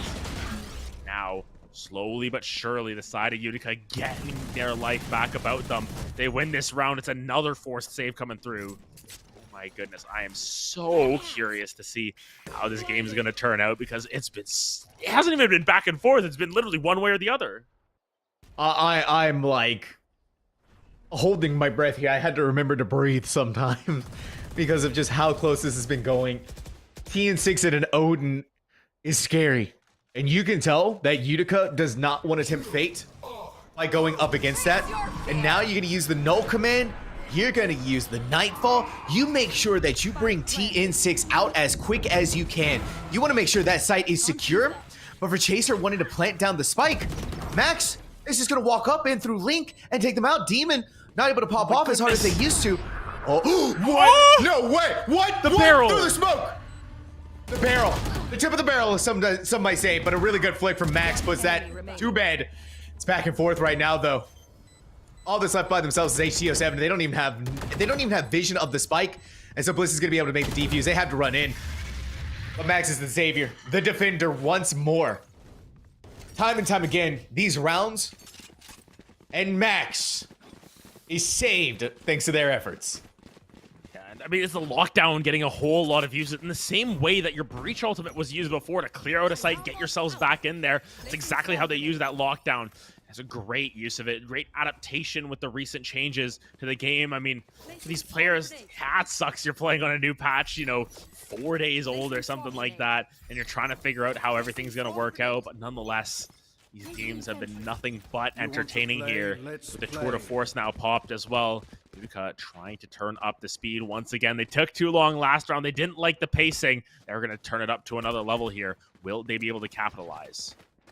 Capitalization. Make sure that you always do it at the beginning of a sentence. Tanuki. Couple of shots, but no kills. Once again, that high ground not quite finding the luck that they want, but TN6 doesn't need no stinking luck. They just need aim and skill, which is what they have in spades right now. HTO7 to try and regroup with the team through long. And it looks like they are indeed going to be able to do that. TN6 not wanting to go crazy, not overheating. He's going to back off and see if they're going to make that sight onto. Hey, it's Larry and a judge. Oh! And the hammer is about to be dropped. HTO7, thankfully, though, is going to stop the hemorrhaging right then and there, trading it out. Anger wasn't ready for this. Bliss, though. What? It's 1-for-1 trades right now, but Utica's on the back foot. They're not ready for it. Yeah, and I mean, they hear that teleport as well. Not sure where he went. It is, of course, Molloy still with the man advantage. They've got all the tools that they need. Is it going to be enough? HTO7 and Jacer, they're just holding the line. The blind comes through. It's going to be enough. Molloy get to 12. Molloy to 12. Molloy to match point. And the heartbreaking thing for Utica, that economy is not in the best of places. You know, you potentially get one more buy at the very least. You're going to be able to finish that one out. Bliss going to be the one sort of handed over a gun for their troubles. Larry just going to stay on the judge. Why not? It works. Might as well cheese him again.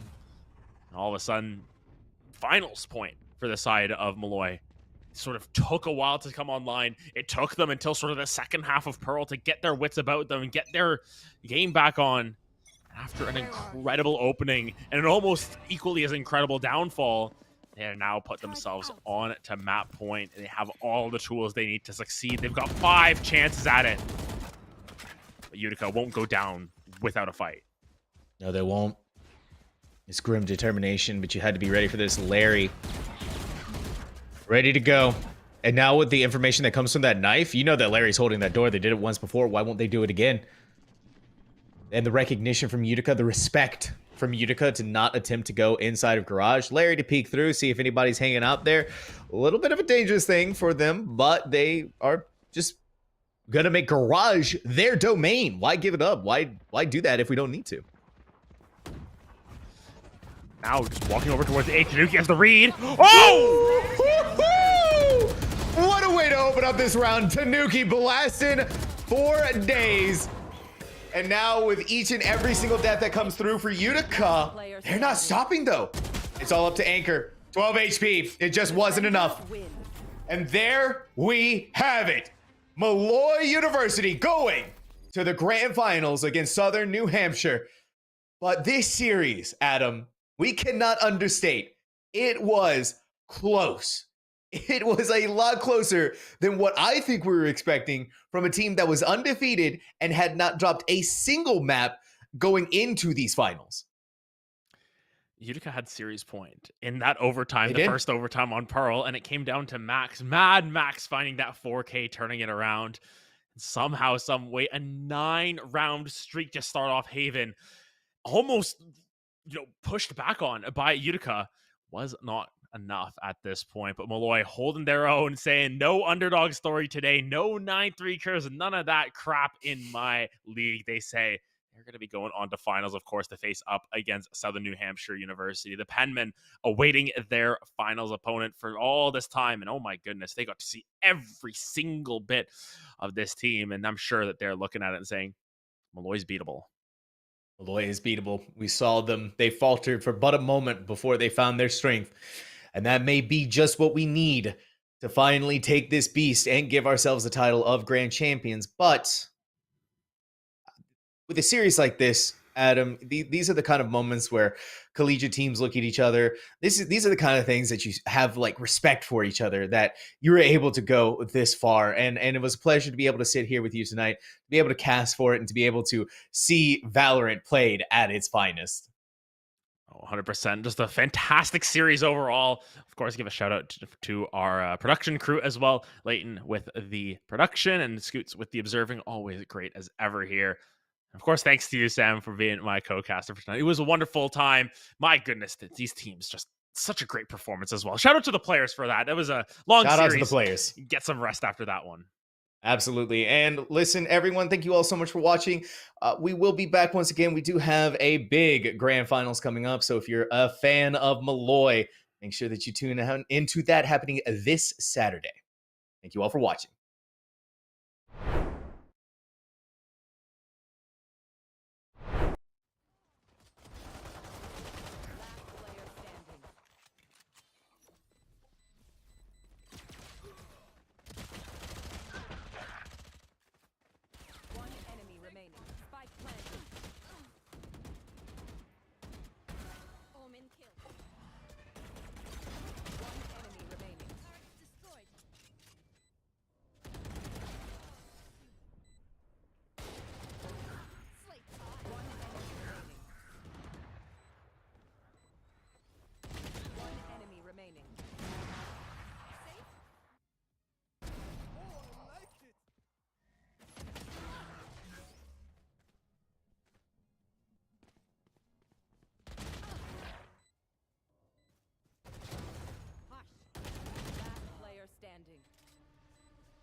collective, let's move this forward. And the fact that the NCAA is not administering it, I think, is really helpful to the growth of it all. And yes, we allow grad students. We don't even have a 4 or 5 year clock. If you are full-time enrolled for 10 years in good standing, you can do. And why not? Why would we not say that that's okay? Now, eventually, like I said, we may change our minds if the schools require it. They say, no, this is crazy. Look what they're doing over there. We don't like, but I think we're still a long way from that. Alex, do you have anything? Yeah, I mean, I echo everything that really Carolyn has said. You're gonna have to forgive me. What was the original question? It's been a minute. I know. I'm sorry. Well, just kind of what you set out to do, and then what maybe the realities of it all. I can't say that. I'll get in trouble. There's one for each game, so teams this weekend, somebody's going to have to explain to TSA why they're coming home with an extra trophy. Fine. We're fine. This is going to be great. Why is everybody staring at me? I'm not even doing anything yet. Is it because I'm in a suit? It looks nice. It's new. I'm stressing. It's all right. We win these. We absolutely win these. I've never seen us lose these. I love him. I don't remember his name.